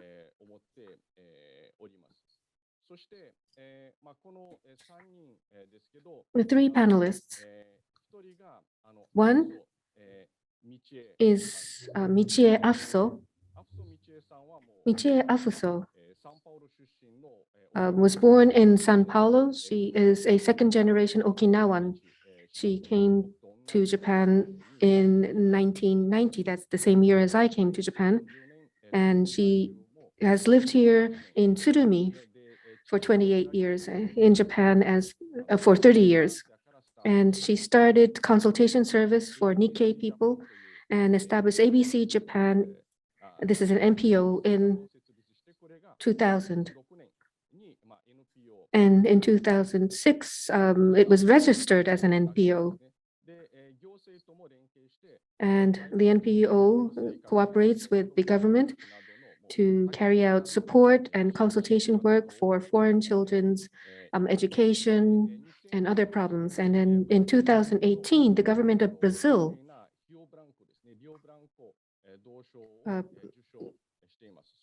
gave the Order of Rio Branco to the NPO. And also, the Minister of Foreign Affairs award was given to the organization in the next year. So Afuso-san will be this first speaker in this panel discussion. And let me briefly introduce the other 2 speakers. The second speaker is Professor Mie Asakura. Professor Asakura is a professor at the Faculty of Human Sciences, Kinjo Gakuin University, and is the Dean of Graduate School of Letters. Community-based welfare is her expertise, and especially she conducts research on nonprofit cooperative organizations and immigration issues. Her main works are Theory of Volunteerism in Welfare and Prospects for Multicultural Community and Welfare in Brazilian Nikkei Community.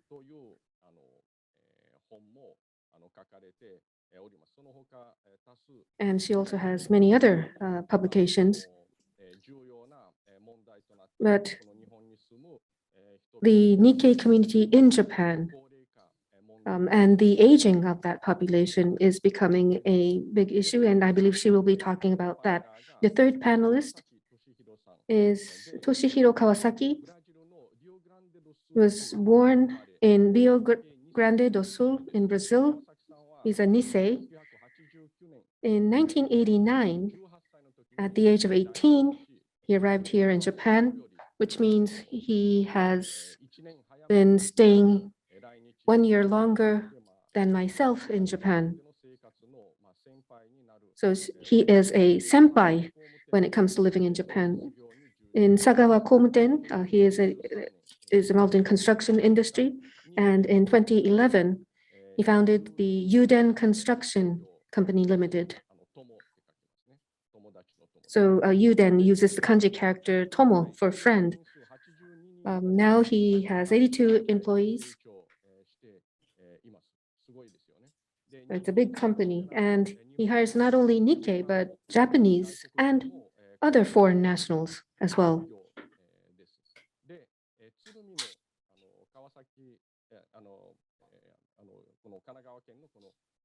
In Kanagawa Prefecture, Yokohama City, Tsurumi District, 19 electrical construction companies here makes up an organization which is called the Denyu Association. And he is the founder and currently is the vice president of this association. So these are the three panelists we will hear from, and maybe we will have a very short time, but we will have a Q&A session after that. Well, then let us start right away from hearing from Michie Afuso. よろしくお願いします。こんにちは。NPO 法人 ABC Hello, I'm Michie Afuso, president of the nonprofit organization ABC Japan. My parents are from Okinawa, and I am a Nikkei Nisei, born and raised in Brazil. I came to Japan in 1990, and at first I worked in a factory. After that, I worked at a Brazilian restaurant and at an agent for international phone calls. During that time, Nikkei customers would tell me about their problems with their daily lives and at work. So many people came to me with their problems that in 2000, together with my friends, I started ABC Japan, whose purpose was to assist the foreign nationals community. In 2006, we became an accredited nonprofit organization, or NPO. At ABC Japan, we provide support to adults so that they can become self-reliant and independent. We help to ensure that children are guaranteed education. We work to build communities and offer psychological support. For this, we help with career building, conduct Japanese language classes, offer counseling, and conduct seminars and multicultural events. Our strength is in our strong ties to the community. We went about our activities driven by the desire to help anyone in need of help, and that expanded the scope of our activities and the people that we serve. We channel special efforts into supporting the education of children with ties to foreign countries. I myself faced difficulties raising my children in Japan, with no one nearby to consult when I had problems. I could not read the communication that my children brought home from school, and I knew nothing about sitting high school admissions exams. We have produced multi-language handbooks about elementary schools, junior high, and high schools and college, so that other mothers would not have to go through the same difficulties that I did. Since 11 years ago, we have offered multi-language guidance sessions for going on to high school and college. There are many challenges in the education of children who have ties to foreign countries. Some children who become unable to attend school because they could not receive the necessary assistance soon after arriving in Japan. There are children who have trouble keeping up with the schoolwork or adjusting to school life because the language and culture at home are different from what they face at school.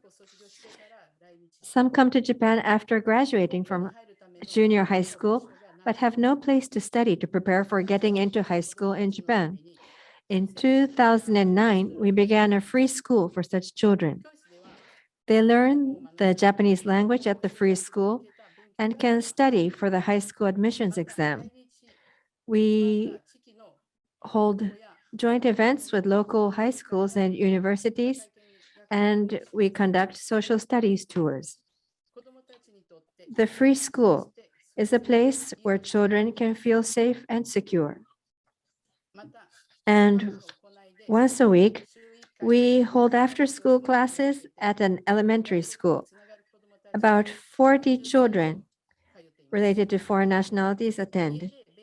Children whose parents cannot supervise their studies at home can go there and do their homework together. With children from similar backgrounds gathering together, this creates a space where they feel they belong. I have engaged in activities for more than 20 years as a foreign national living in a Japanese community. I have always interacted proactively with the local Japanese people and neighborhood leagues. When the neighborhood league held a cleaning campaign, I participated with the students of the free school, their parents, and ABC staff regarding this as an opportunity to socialize with Japanese people. If there is an event organized by the local ward authorities, we set up a booth to introduce Brazilian culture and activities of our group and interact with the local people.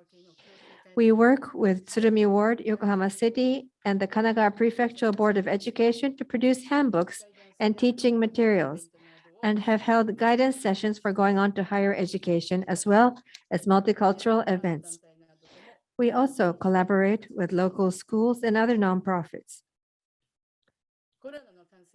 Last spring, as the coronavirus infection spread, many foreign nationals in the community said that they were suffering reductions in work hours or getting their work contracts terminated. And with schools closed, mothers said that they could not go out to their part-time jobs because their children were at home, leading to a loss of income. Some mothers said that they needed more money than usual because their children were always at home. There were also workers who lived in dormitories provided by their employers who lost their housing together with their jobs. The coronavirus hit hard on foreign nationals in vulnerable and unstable positions. So we collected donations of food from citizens and food banks and began a food pantry where we would deliver food to families of foreign nationals who are facing financial hardships.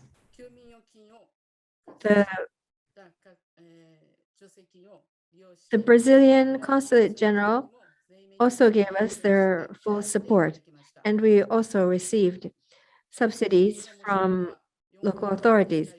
People in need could apply for food assistance in 4 languages, and between May last year and the end of March this year, we delivered food to about 400 families. There is a growing number of foreign nationals who are becoming psychologically unstable due to the pandemic. There are many people who are feeling isolated because they have nobody nearby to talk about their problems regarding family, child rearing, and work. So, since last fiscal year, we have been offering online counseling services by a Nikkei Brazilian psychologist who is licensed both in Japan and Brazil. Appointment slots are always booked full because people feel comfortable because they can speak in their mother tongue. I feel that more support like this will become increasingly necessary. Due to the coronavirus, it has become even more difficult for foreign nationals to find a job. Since last autumn, we began an online Japanese language class for young people to assist them with their careers. Because those classes are online, they can participate not only from Japan, but from other countries such as Brazil and Peru. Some of them have already found jobs in Japan or have plans to study in Japan and take online classes to prepare before arriving in Japan. In the yet uncharted territory of the pandemic, we began new programs which were implemented online. The upside is that people can receive counseling or take classes wherever they are, which makes us believe in the potential of online programs. We hope to draw on the advantages of the online medium to find better ways to help people. So far, our activities have been very much grassroots and very much community-based. But using the internet, we hope to extend our services not only to people in Japan, but also to Nikkei people abroad.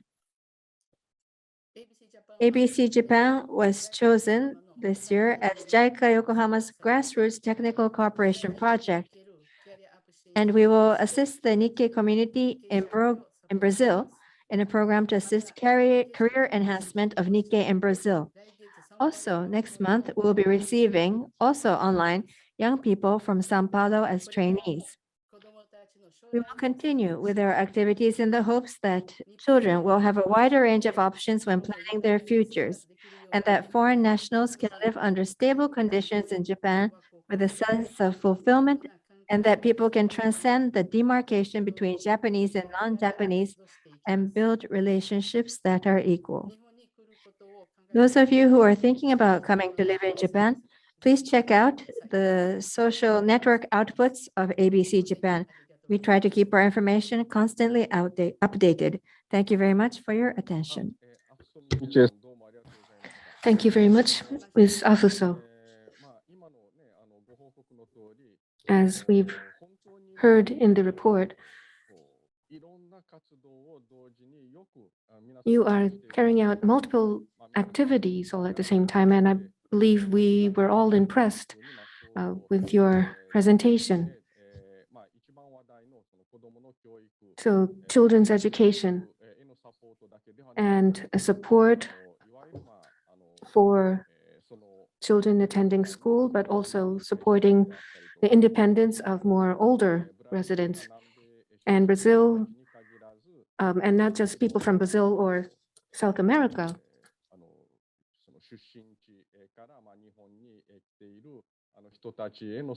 You are supporting many others, foreign nationals living in Japan. So your activities are really widespread.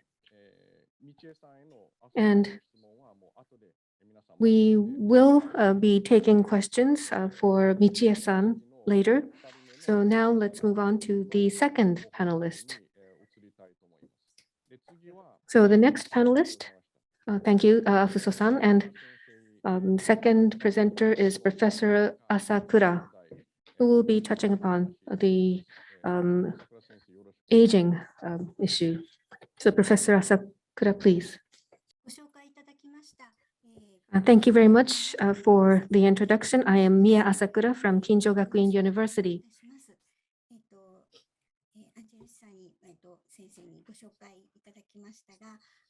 As Professor Ishii said,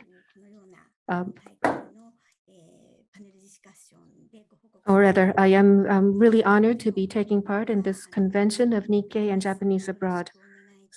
Thank you very much.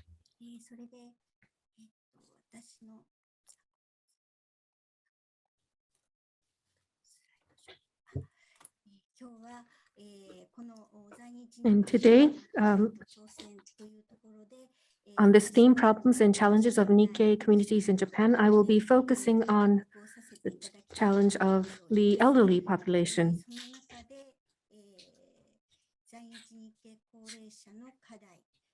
First, I will look at the issues of aging of Nikkei in Japan. And secondly, the dekasegi, or the migrant workers, and support for foreign national workers here in Japan. Thirdly, I will look at how we can support transnational migration. And then finally, I will look at nursing care for people with multiple cultures and multicultural coexistence.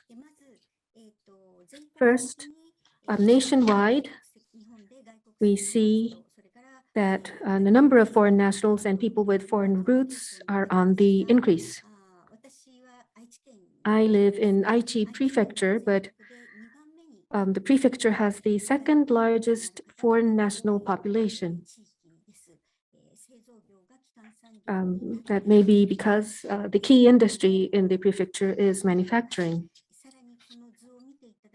And as you can see in this chart, the working age population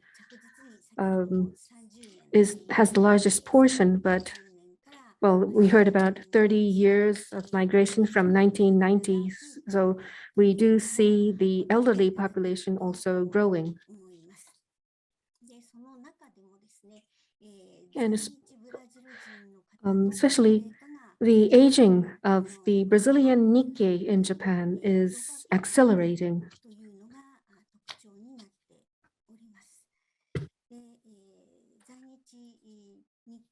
the elderly Nikkei in Japan and the issue of their aging.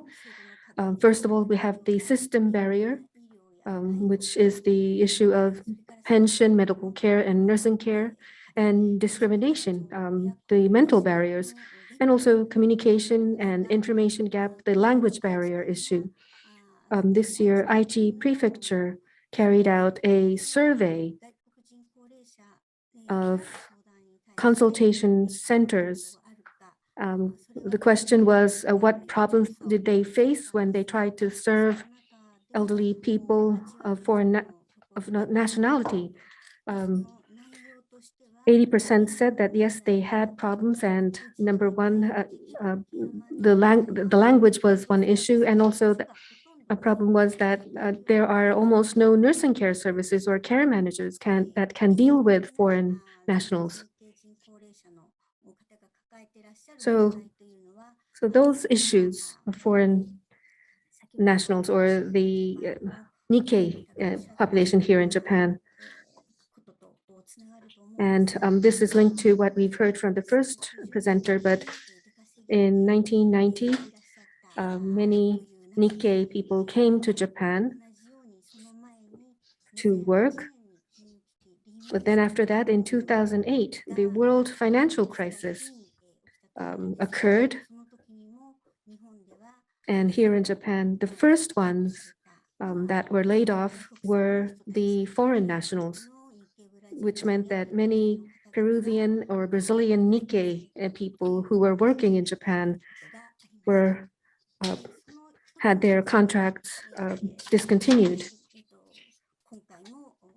And also under COVID-19, many support services are being provided, but also in Akita Prefecture, during the state of the emergency declaration, a support network was established here for foreign nationals to provide consultation services, and also because people lost their jobs, support was given to assist in applying for livelihood support, and also meal services were provided. And within this, the Aichi Senior Citizen Welfare Cooperation started to provide training for caregivers, and many Nikkei people came to get this training course, and some were able to gain qualification as a home helper, class 2, and they started to work at nursing care facilities. And based on that experience, this caregivers training course has been repeated again and again so that more Nikkei people can provide assistance and provide consultation services to the Nikkei population. The long-term nursing care insurance is something that could be utilized not just by the Japanese nationals, but also by people living here in Japan. However, a language problem and also in gaining services, there are many hurdles. So the Nikkei people who got their qualification as helpers in the Homi district of Aichi, they have voluntarily helped others as interpreters and translators so that this training course could be continued. But they say that the Japanese language is very difficult, especially when they have to learn the jargon that is used in their work field. But they were able to learn that, and because they were able to serve not just the Nikkei people, but also the Japanese elderly people, that has led to gaining confidence. Some have commented back. And this activity is continuing, and we see more Nikkei people active in this area. And it's not just in Homi but also in other areas of Aichi, as well as in other prefectures. We see the number of Nikkei with qualifications to provide nursing care is increasing. And they are also supporting other Nikkei. And nursing care services is now being provided in multiple languages. We now have people speaking Portuguese in this area as well. But what we need to think about is transnational migration and the aging of these migrants. Migration happened because of national policies, but now those who have migrated are reaching old age.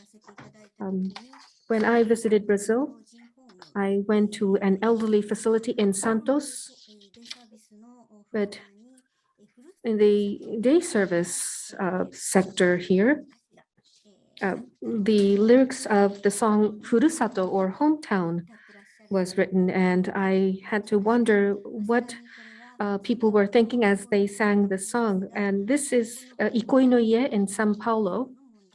But once again, there is this issue of Japanese language, and people wanted to eat miso soup, and so food was also an important aspect. And the Korean residents in Japan who have been here before the war, and of course, their aging has advanced even faster than the general Japanese population. And because they didn't speak the Japanese language, they have been diagnosed with senile dementia in some cases. But they say that if language and culture is not respected, they are not able to utilize any services, public services that are provided, or even if they use it, they will feel uncomfortable using the services. So we need to bring in a multicultural aspect into the area of nursing care. We need to understand different cultures and how to communicate among different cultures, and also have tolerance against different cultures.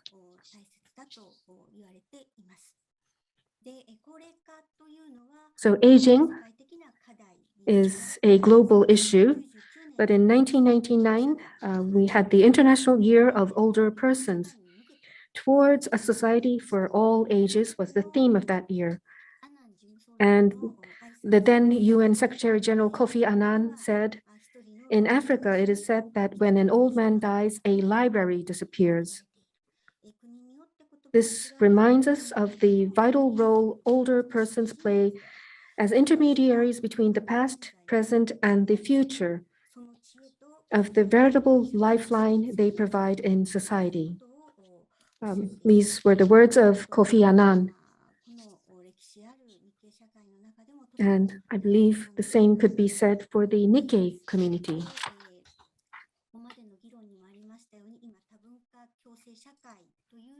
So nowadays, the necessity for a society where multiple cultures coexist is being pointed out. So it is all about human rights of minorities being respected. And if we can do that, we can respect the human rights of all people and have all people lead a more enriching life. And in this super aging society, we say that this is also a society with numerous deaths, but we want to make sure that people live a life of dignity until their very end.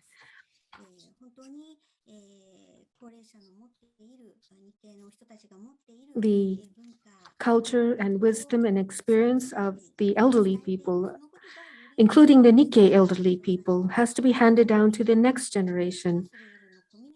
Within each community, we need to have more diversity and more tolerance in the society. And with that expectation, I would like to end my report. Thank you very much.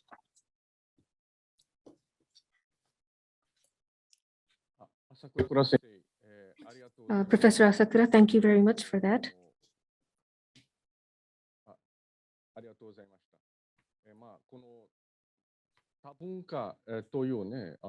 Multiple cultures, and we hear about that a lot in Japan, and we have multicultural this and that in Japan, but multicultural nursing care and the importance of respecting multiple cultures in nursing care. I believe that was the powerful message that rings throughout your presentation.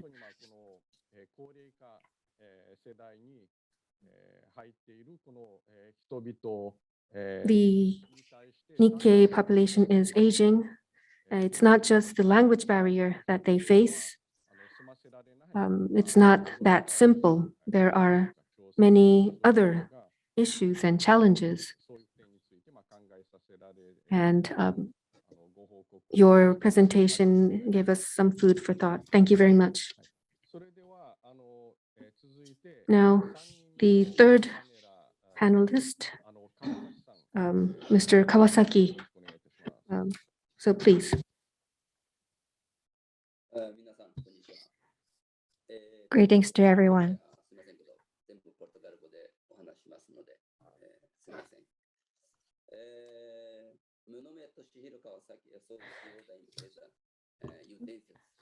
My name is Toshihiro Kawasaki. I own and manage a company in Tsurumi Ward in Yokohama City that does electrical work.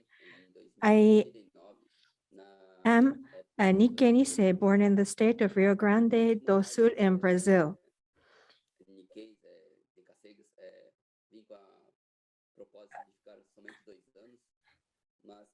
I was 18 when I came to Japan in 1989. When I first arrived in Japan, I worked as a carpenter's apprentice at Sagawa Construction Company in Fujisawa City. After that, I got married and got exposure to electrical work and worked for Nagamine Denki. As I accumulated experience at work sites, I learned that having an electrician's license would make a very big difference to the range of work I could do. Basically, one cannot do electrical work without being an electrician licensed by the government. In other words, if I became a certified electrician, I could do electrical work in Japan. The license is indispensable for certain departments in electrical work companies, construction companies, and building management and maintenance companies. About 7 years after I began working as an electrician, in 2007, I founded Dentsu Corporation together with my wife.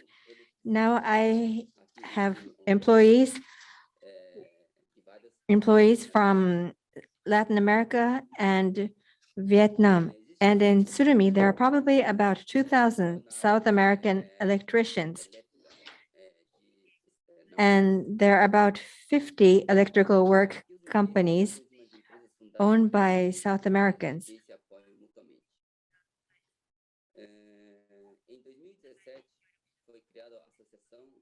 In 2017, Nikkei presidents of electrical work companies who started business in Tsurumi founded the Denyu Association. The purpose of the association is to help young people to sit the certification examination for electricians. That is one of our objectives. And we conduct classes which are very inexpensive compared to classes offered by the private sector in Japan.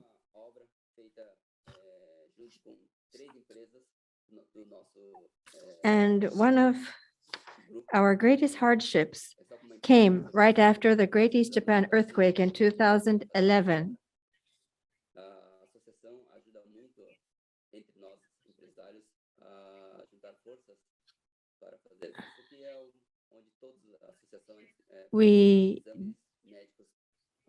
Several companies got together to work together in the work following the disaster.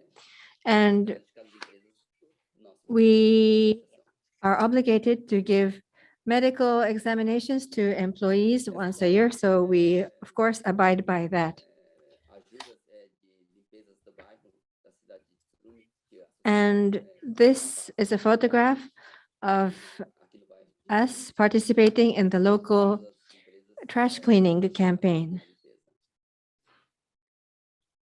Employees get together and help clean up the community. And the corporate members of our association, we visit the shrine at the start of the year to pray for good business and safety.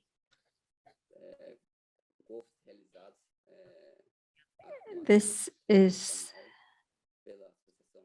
a golf competition that we hold about 3 times a year. And we invite our business partners as well and clients. In the area of electrical work, there is very stiff competition. But as long as there is electricity, we will always have our industry. And there are not that many electricians in Japan. So the demand is greater than the supply of electricians, partly due to the advances in IT technology. But we're not getting a huge supply of new electricians. And I am very pleased to be able to speak at this convention. Thank you very much for inviting me. Thank you very much, Mr. Kawasaki.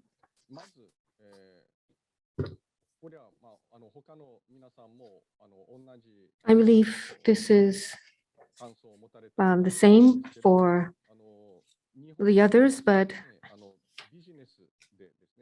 doing business in Japan as an entrepreneur and being successful is really great. But what I was really impressed was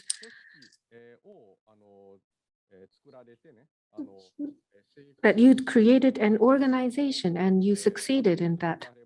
Later on, if we have time, I would like to ask you questions, but people from South America, like from Brazil, here in Japan, they have difficulty making associations and networking. But in Tsurumi, the electricians and electric industry related people have been able to create an organization of their own. So I would like to know the secret behind that success. Now, we have heard presentations from the 3 panelists, and although we only have limited time,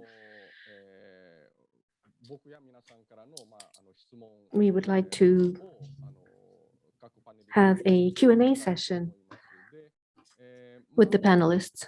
First is a question to Ms. Afuso. This has been sent to us directly, but ABC Japan's activity, what was the first trigger point for that? How did you gather people with like-minded people? I am trying to deal with the first generation of immigrants after the war, and this person is struggling with that. And this may be related, so there is another question which I would like to ask you to answer. So food bank and counseling, and you are covering a very wide area, but why is it that you are succeeding in this? And in providing support, what was the most difficult? So these are the two questions for Ms. Afuso.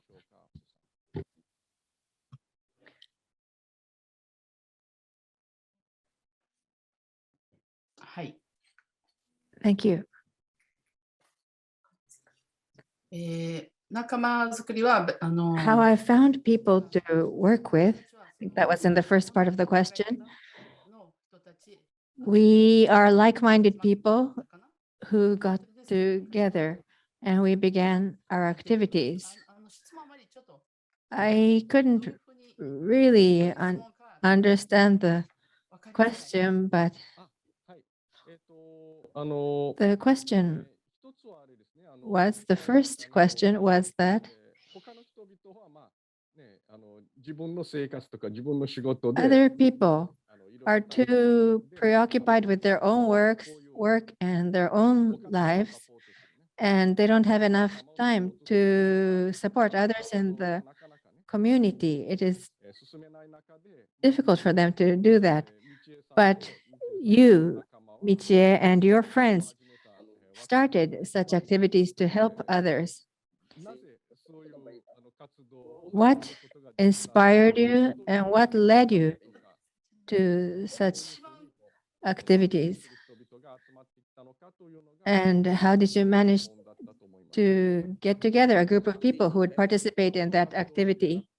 And the second part of the question is that your activities are very diverse. You provide support in many different fields. And how do you manage to pull that off? At first,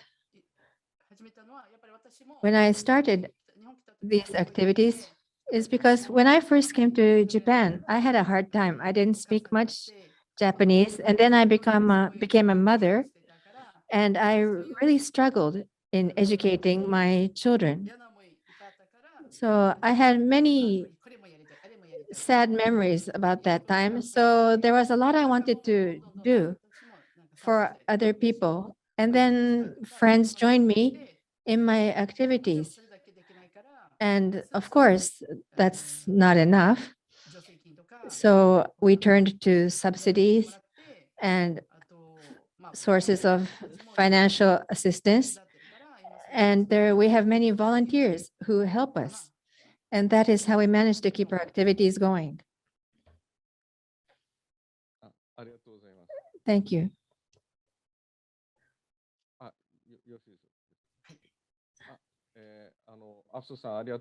Thank you, Ms. Afso. The next question is for Professor Asakura. The role of the elderly. So many people from many countries with different backgrounds are coming to Japan, and we have a multicultural population of elderly. So their roles,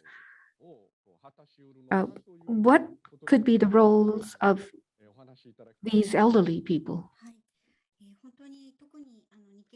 Well, especially for the Nikkei people, I believe their history has great significance, which is an important part of our history as well. And we want the elderly people to communicate that. But as for the issue of the Nikkei themselves, when I go and speak to the Korean residents here in Japan, but the third generation people are caring for the first generation. When we see that relationship, the sansei, yonsei, they do not feel very strong roots in Japan. I was able to feel that in Brazil, but the issei or nisei people, by caring for them, it doesn't have to be nursing care, but caring for them or helping them and assisting them, having such a relationship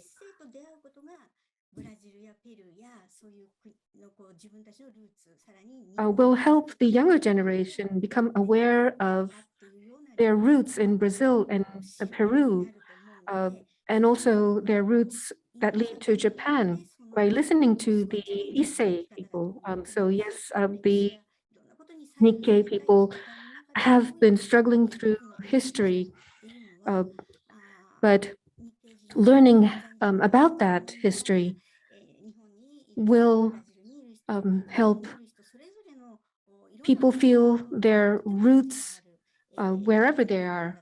And I believe that is very important. And from there, we can understand different values and different cultures. And I believe having that understanding will create a much richer community. Thank you. Professor Asakura, thank you very much. There's another question actually to you, if you can answer this question as well. The language issue. If you use a smartphone, you can connect 3 people to include an interpreter. I think if you have a free of charge service like that, that may help. So what do you think about this arrangement? Oh, yes, there are many foreign nationals and medical institutions are using all kinds of smartphone applications, but very difficult conversations like the symptoms of a disease or the situation of the household. In order to communicate in detail, it's very difficult by just relying on apps. We need a human interpreter, so we need multiple layers of support for in order to overcome the language barrier. Thank you very much. There is a comment here rather than a question in the chat box from Cecilia, who says that a person in Brazil in the area of welfare, when they grow old, Japanese and Portuguese, which is the language that they want to use when they face their final stage of life? That was a major issue for them. So that's a comment. Well, yes, whether you return to the Japanese language or not. Next, a question to Mr. Kawasaki. So if you can answer my question first. So succeeding in business and setting up a business. In your case, you have also succeeded in creating an organization within your community. In this case, it's people with national qualifications as an electrician, people who work in the same industry. So how did you create this network of people, and how do you develop that network? What is the secret in developing an organization like that? Vou falar em português, tá? Para conseguir fazer o objetivo de conseguir, no caso do Soshiki, no caso, todos os empresários que estão na associação agora são todos com o mesmo objetivo. The objective for making the association, there was a common goal among the members. We want to get better, and we wanted to improve the lives of all our employees. We wanted to make sure that our employees had all the certification needed in Japan, because in Japan, a lot of licenses are necessary.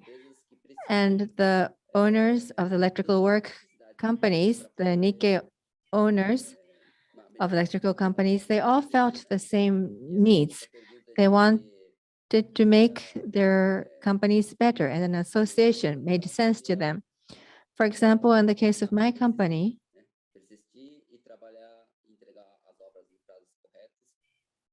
we did our work very patiently. We kept all our deadlines, and over the years, we built up trust. And clients began to trust us, and that boosted our corporate image. And not only our corporate image, but the images associated with the companies that we associate with.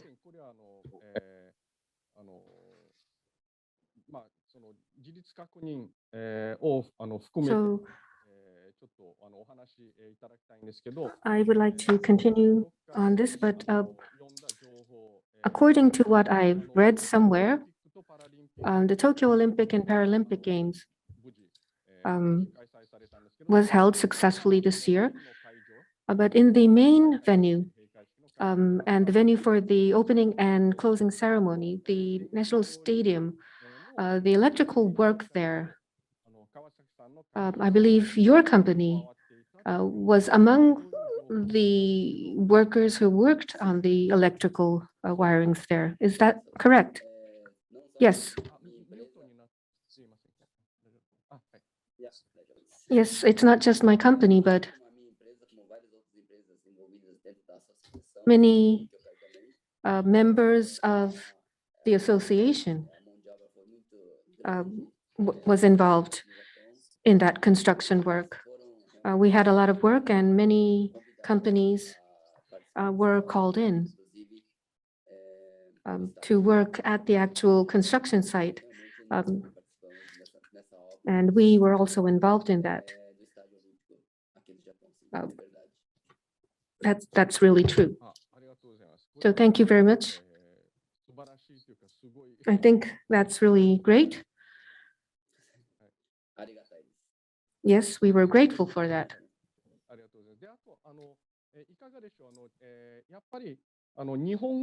And the language barrier. In order to step up your career, I believe that is important, but how did you break down the language barrier?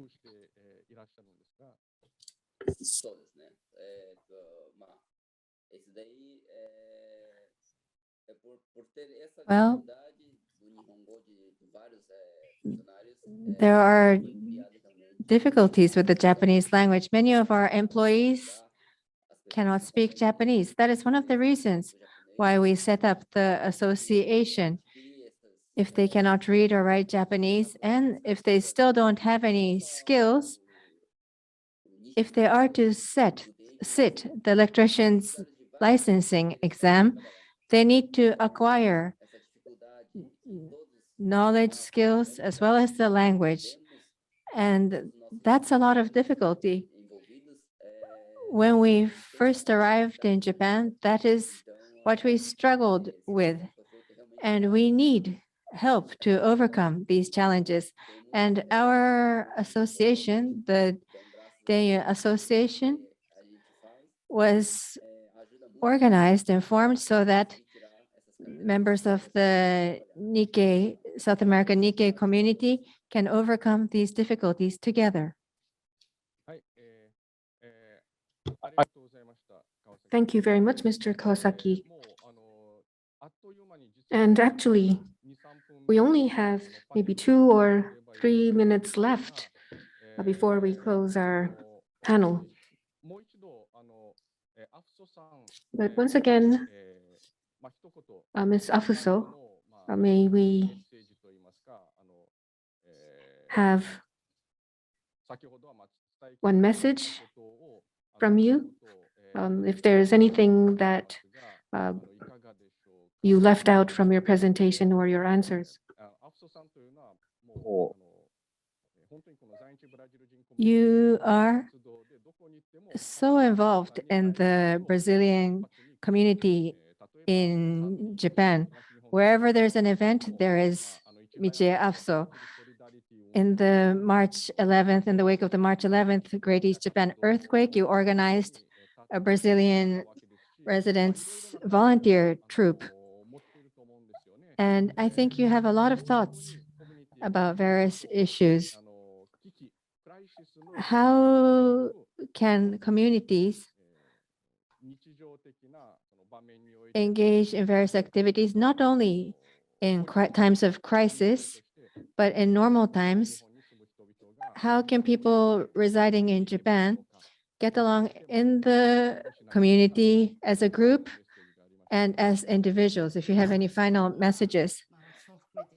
I think that, including myself, when we came to Japan, we spoke no Japanese, but once you learn enough Japanese to hold a conversation, things become a lot easier. You can make Japanese friends. And when you make Japanese friends, you can obtain all kinds of information. And when you get information, that will help with your children's schooling and when they go on to higher education. So you should not just hang out with people from your own country, but you need to associate and socialize with the local Japanese people and go about your day-to-day lives integrated in the Japanese community. That would make you the happiest. Thank you very much. And we're really approaching the end of the session. We really would have liked to have more participants answer more questions, and we had a lot of comments, but we will make more opportunities to address these questions. And next year, whether the convention is going to be online or in person or hybrid, we'll be looking forward to that. And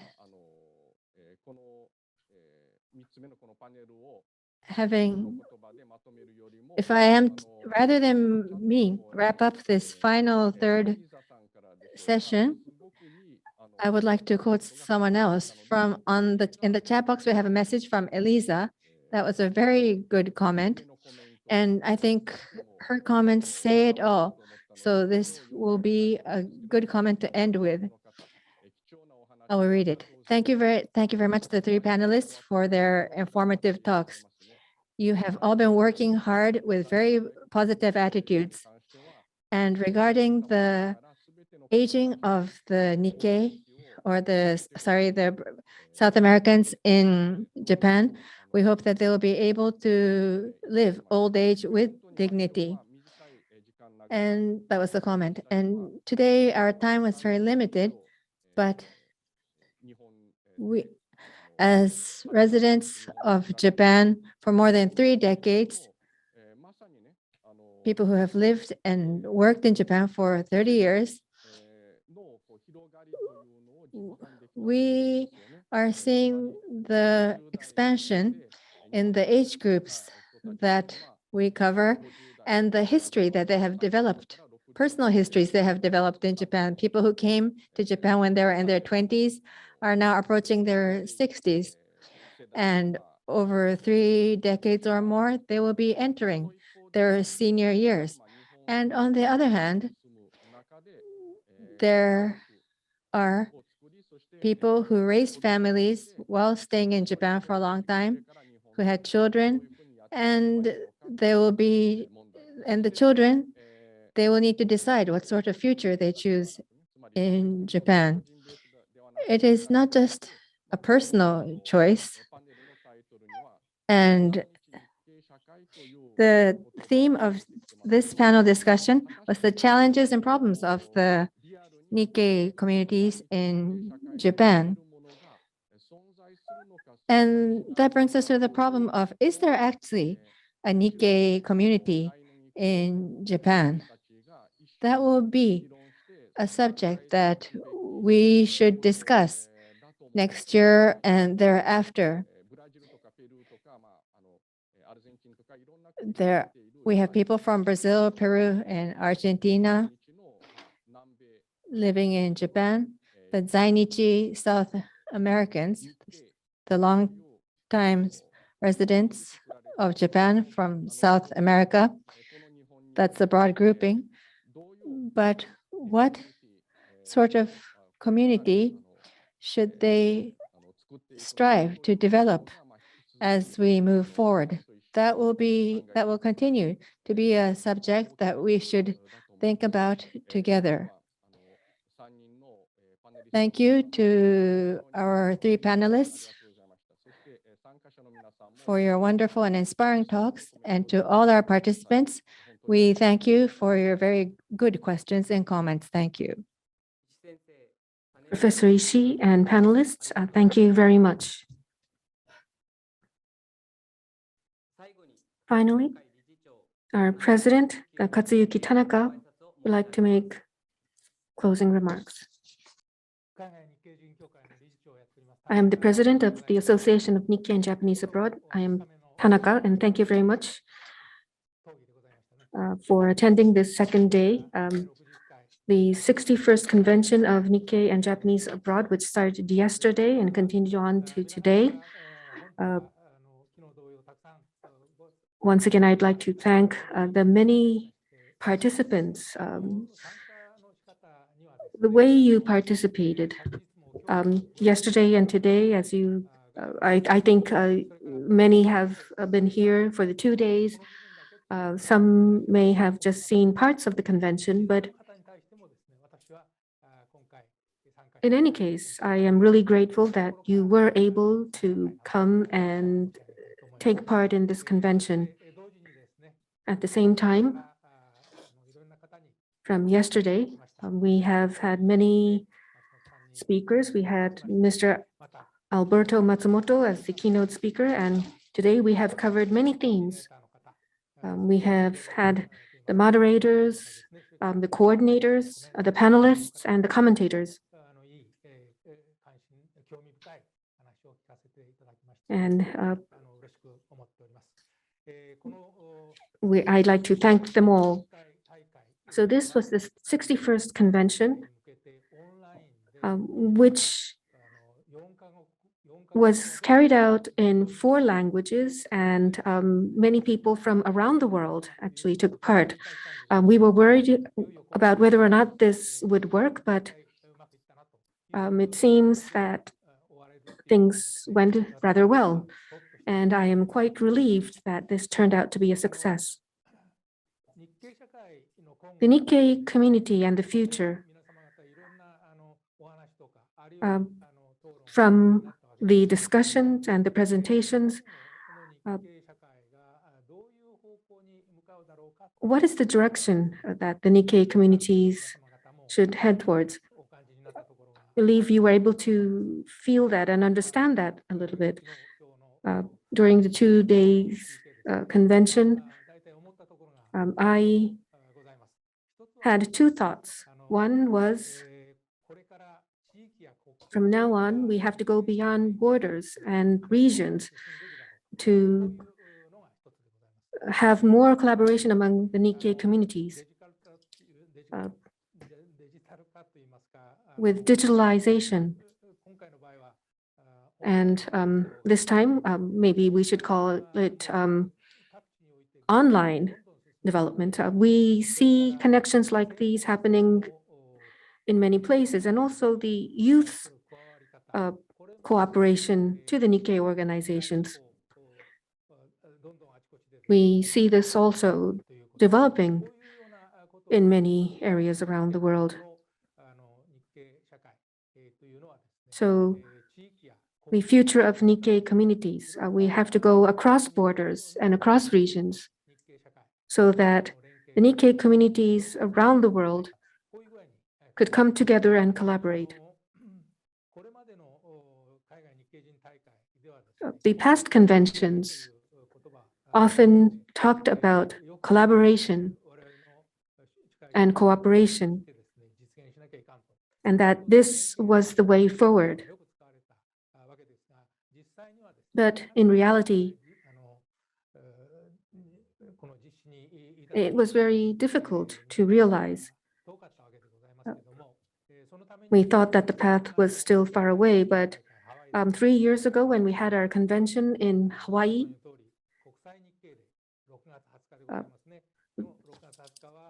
June 20th, of course, was established as the International Day of Nikkei to commemorate the first immigrants into Hawaii, because they landed there on June the 20th. And at the Honolulu Convention, we established the International Day of Nikkei. But as we look back, the pandemic actually triggered more collaboration. And from now on, I believe we have to look at the contents of collaboration. I believe that is going to become the key. One other thing that I felt was that yes, with digitalization and the use of internet, and even under this pandemic, we were able to strengthen the ties and collaboration of the Nikkei communities. But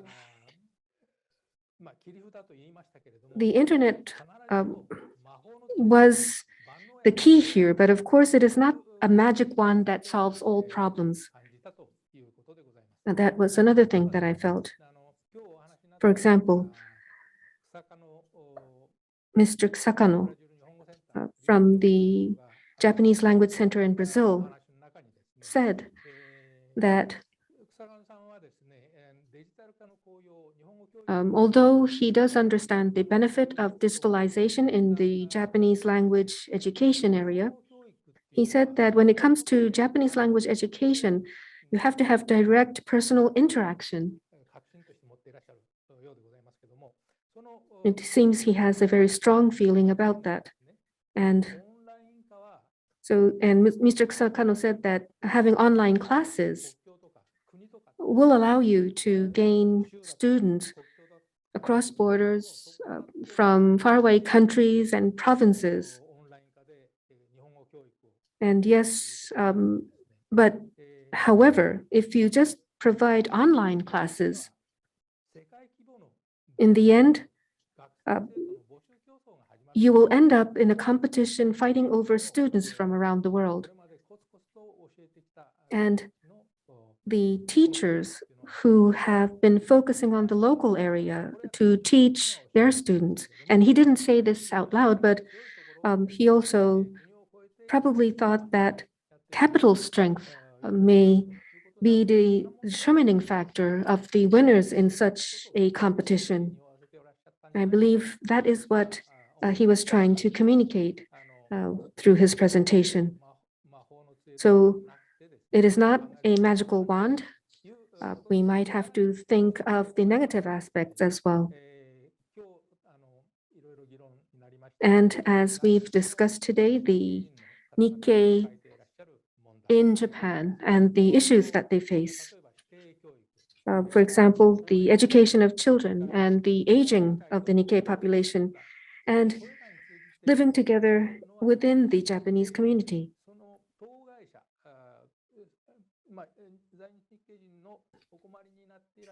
The people who are facing problems, the Nikkei people, we have to think in their own shoes, which means that this is something totally different from digitalization and going online.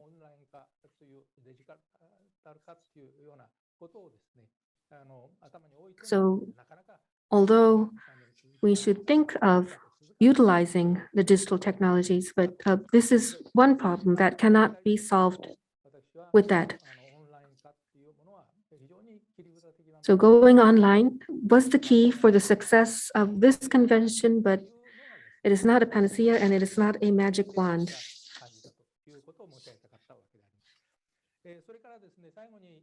Lastly, there's one thing I want to have your acceptance and understanding, is that this time we will not adopt a convention declaration. As you all know, every year at the convention, on the last day, we have announced and adopted a declaration. But this time, we have been consulting many people and we have been discussing with many people about what should be included in the declaration. But actually, we didn't have time to come up with a draft declaration, and therefore we decided that we will not do that this time. But in its place, the association will compile an outline of what happened here at the 61st convention, and we will upload this on our website. So we would like to ask you for your understanding that this is the arrangement for this year's convention. One other thing, there were two requests that came from the Nikkei Association in Brazil. One was concerning the NHK international broadcasting. NHK's World Broadcasting Service is viewed in many countries around the world, but during the Tokyo Olympic and Paralympic Games, viewers abroad were not able to see Japanese athletes perform. Yes, this is concerning the international broadcasting rights, but the Brazilian organization is asking for improvements on that point. Another request was made by another organization concerning the visa of Beyoncé coming to Japan. When the fourth generation people come to Japan, the conditions are quite strict, and a request has been made for a relaxation of conditions. So on these two things, the association will make sure that we convey your request to NHK as well as the Immigration Bureau to ask for some measures to be taken. So that is my last report to all of you. And with this, we would like to conclude the 61st convention of Nikkei and Japanese abroad. Once again, thank you very much to the many participants. And next year, we hope that we can see you here in person in Tokyo. But maybe we will have a hybrid convention where some people can join us online and not just in person. So let us meet again next year, and we hope that we see you here in Tokyo. And so until then, ganbarimashou and stay safe and healthy. Thank you very much, Mr. Tanaka. And with this, we conclude the two-day online event, the 61st Convention of Nikkei and Japanese Abroad. The video recording of the two-day event will be available on the association's YouTube channel at a later date. And as Mr. Tanaka said, we did not have a convention declaration this time, but a report on the proceedings will be available on the association website. Well, thank you very much to all of you for attending the convention despite your busy schedules, and thank you for your many questions as well as comments. This was the first attempt at holding an online remote convention. We apologize for any inconveniences. However, I believe there were also positive discoveries in holding remote events like this. Once again, thank you very much for staying with us until the very end over the 2 days. And we hope that we will be able to see you in person at next year's 62nd convention. We wish you health and safety until then. Goodbye.